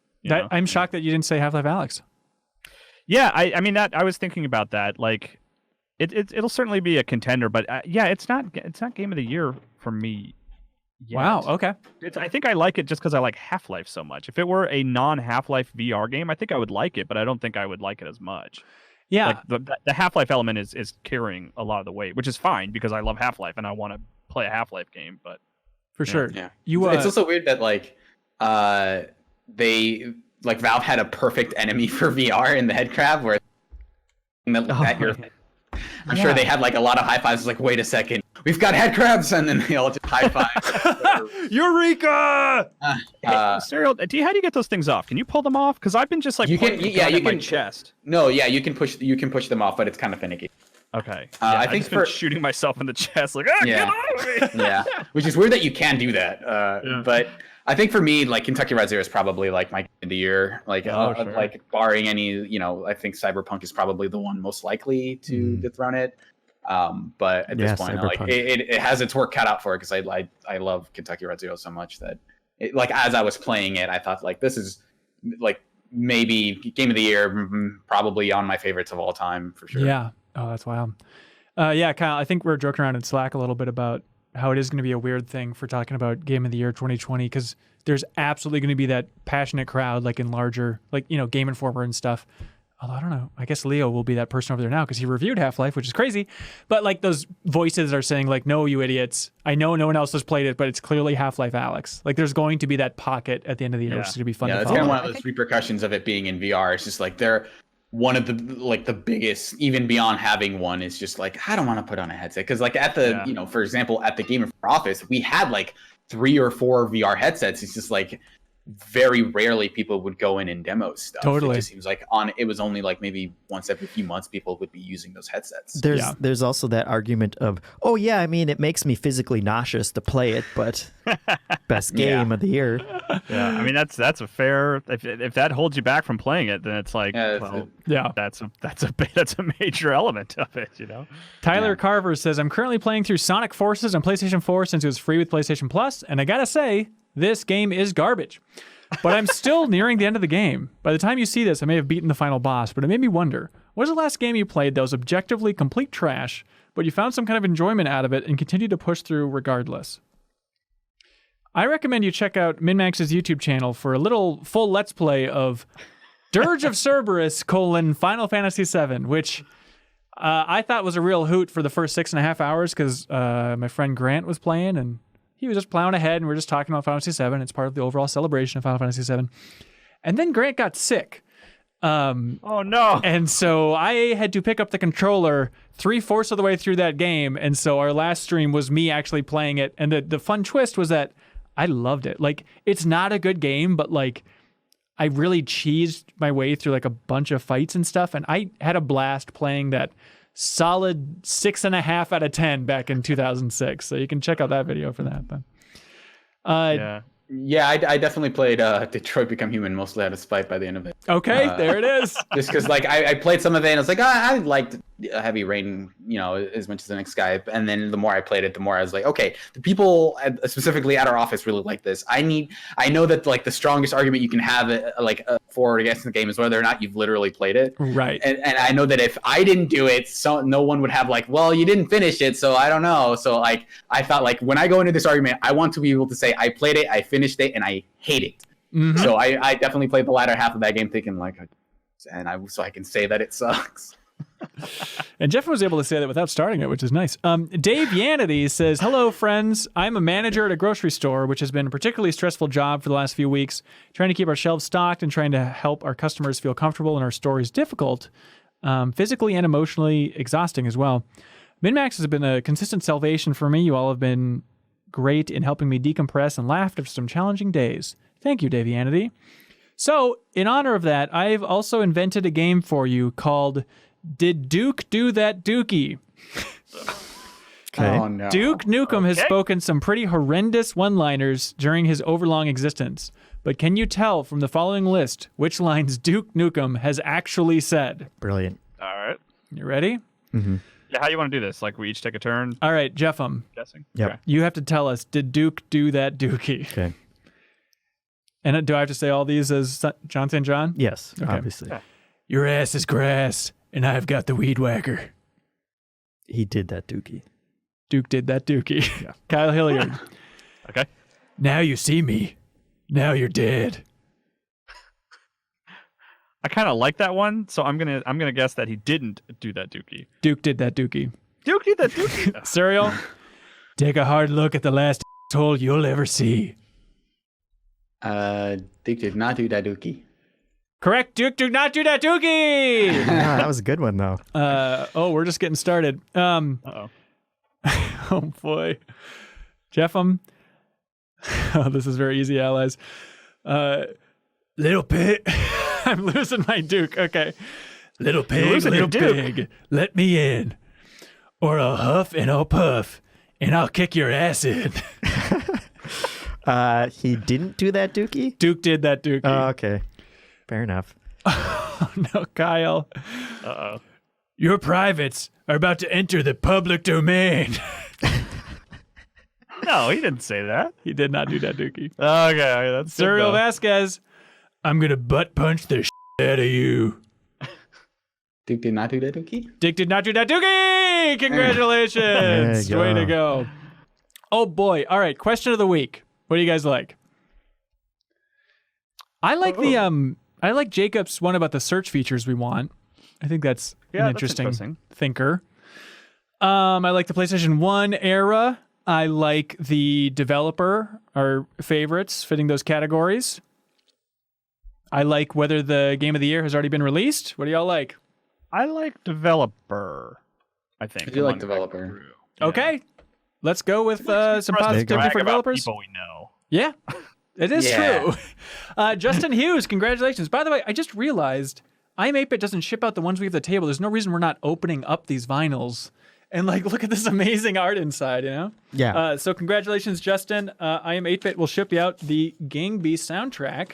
And stay tuned for next month. We'll have a whole new wave of cool stuff that I'm 8-Bit will send us. And then we'll ship out to you for submitting great questions over on patreon.com/MinnMax2ends. Thank you so much. And for now, it's time for a segment we like to call Get a Load of This. Kyle, do you want to go first? Sure. Great. I have a quick one. Hey guys, get a load of this. Yeah. This actually, there's I guess a little backstory here. Hanson, I'll get to that later. So this guy, Force in Unison Gaming. This is actually from February. I've had this one in my pocket for a while.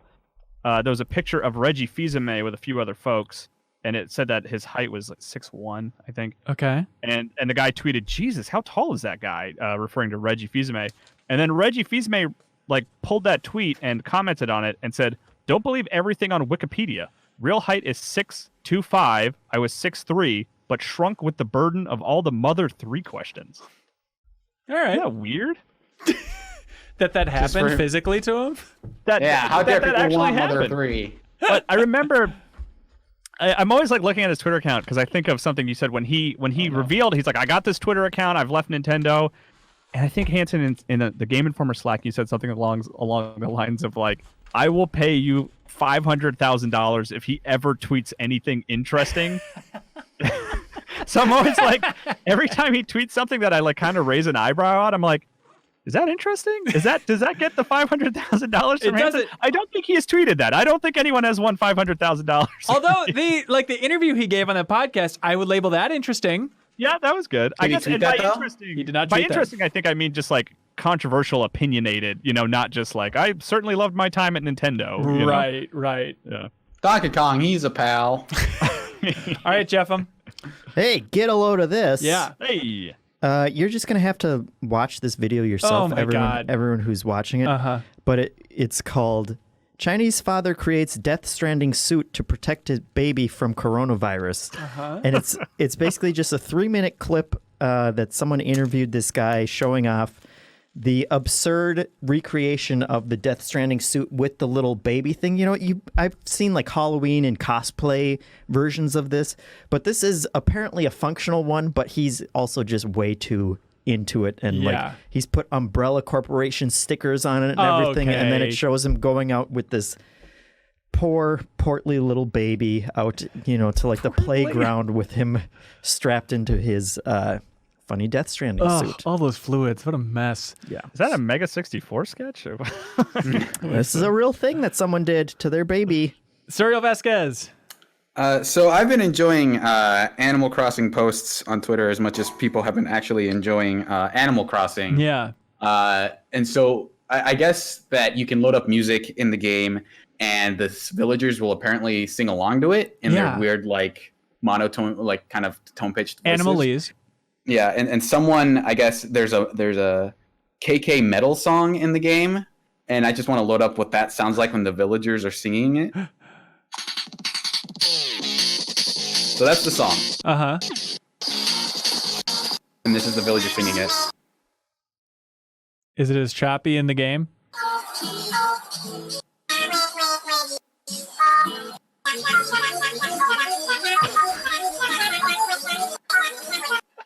That's amazing.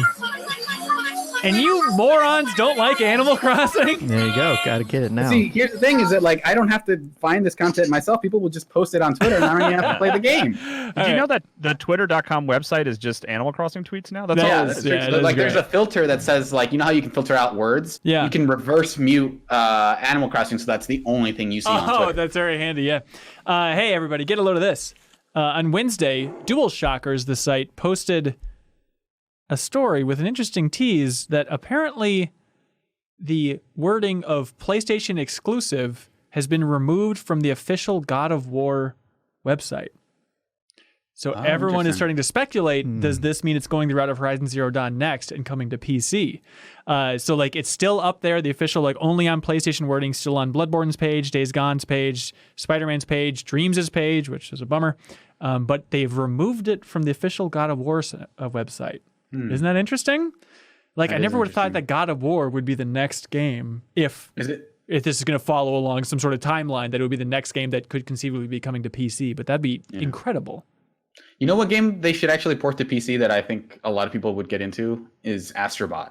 Yeah, 100%. Since it would be compatible with like way more headsets than the PSVR. Yes, absolutely. Good call. It's also surprising that they're just so proactive about like, well, you know, we got to be 100% honest and get that PlayStation exclusive off of the website before we do this. Yeah, well, I think that's nice. Just wait until the announcement to do that. Yeah, like is anyone going to be like, actually, Sony, your God of War website still says it's exclusive. I don't think we can imagine the amount of hardcore PlayStation fanboys, though, that are furious over that type of thing, which I don't think is understandable, but I'm sure it's out there. Yeah. So, Hanson, I don't want to rain on your parade. Yeah. But that was like a thread on Resetera. Oh, no. And the first comment basically it calls it out for being false. It is false? Yeah, that like it was just like it wasn't taken down. The usage of the tag is just extremely inconsistent, and they were like changing banners.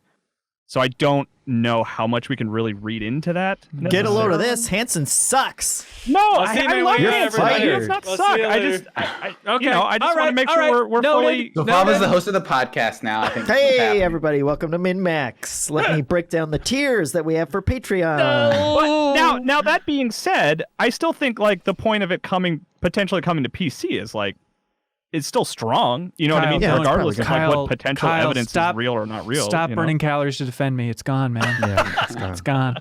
Anyways, hey, everybody listening or watching. Get a load of this community. Oh my God, yes, the community choices that's in our Discord that you get access to if you support us at any Patreon tier. Take That's it away, right. Jeff. See, I should be host now. No you blew kidding. it. So this one was posted by Nick Asian Perk. Yes. And it is a tweet from someone, a doctor named Harjinder Singh Kukreya. I blew that big time. But basically, it's a video of how to wash your hands properly, because I promise you, none of us are doing it correctly. And the doctor, he put on gloves and he used basically black ink to show how you're actually washing and how it's spreading around. And so we'll just link this somewhere so that you can see it, because it's actually, it is a much more complicated process. You have to do a think. weird interlocking thing. And like kind of twist your fingers in so that you get under the fingernails and stuff. They recommend removing your hand and then cleaning it on the inside. Just putting stick it them in a straight into dishwasher, your oven and 400 degrees. I'm so glad you're sharing this, Jeff, because I saw that a couple like days ago, and it did change how I've been washing my hands. And I went to go show it to my kid, and I haven't been able to find it again. So thank you. Yeah, kid. It will be posted where these things go. Yeah, it's in the show notes. Anyways, hey everybody, if you like the show, we'd always appreciate if you helped share the show. We're still trying to grow MinnMax overall, and we have that next community goal of creating that interview show that I would love to hit. Week before the end of one, the month. Steven Spielberg, guaranteed. That's right, guaranteed. Also, we have MinnFax coming up on Sunday at 6 p.m. So if you're a $20 supporter, you can call in and ask us anything you want. We'll be happy to take your call. But thank you to everybody who supports us on Patreon at the $50 tier. That's I Am 8-Bit, Seth Walker, BeatenDownBrian, The Smak, Jawarhello, Mark Seliga, Jesse Vitelli, Zachary Pligge, Mirko Arico-Torreno, Rob Hudak, and David Lacolucci. Thank you so much, everybody. All right, we'll see you next week. Be good, have fun, let's go. Into our home and stay there.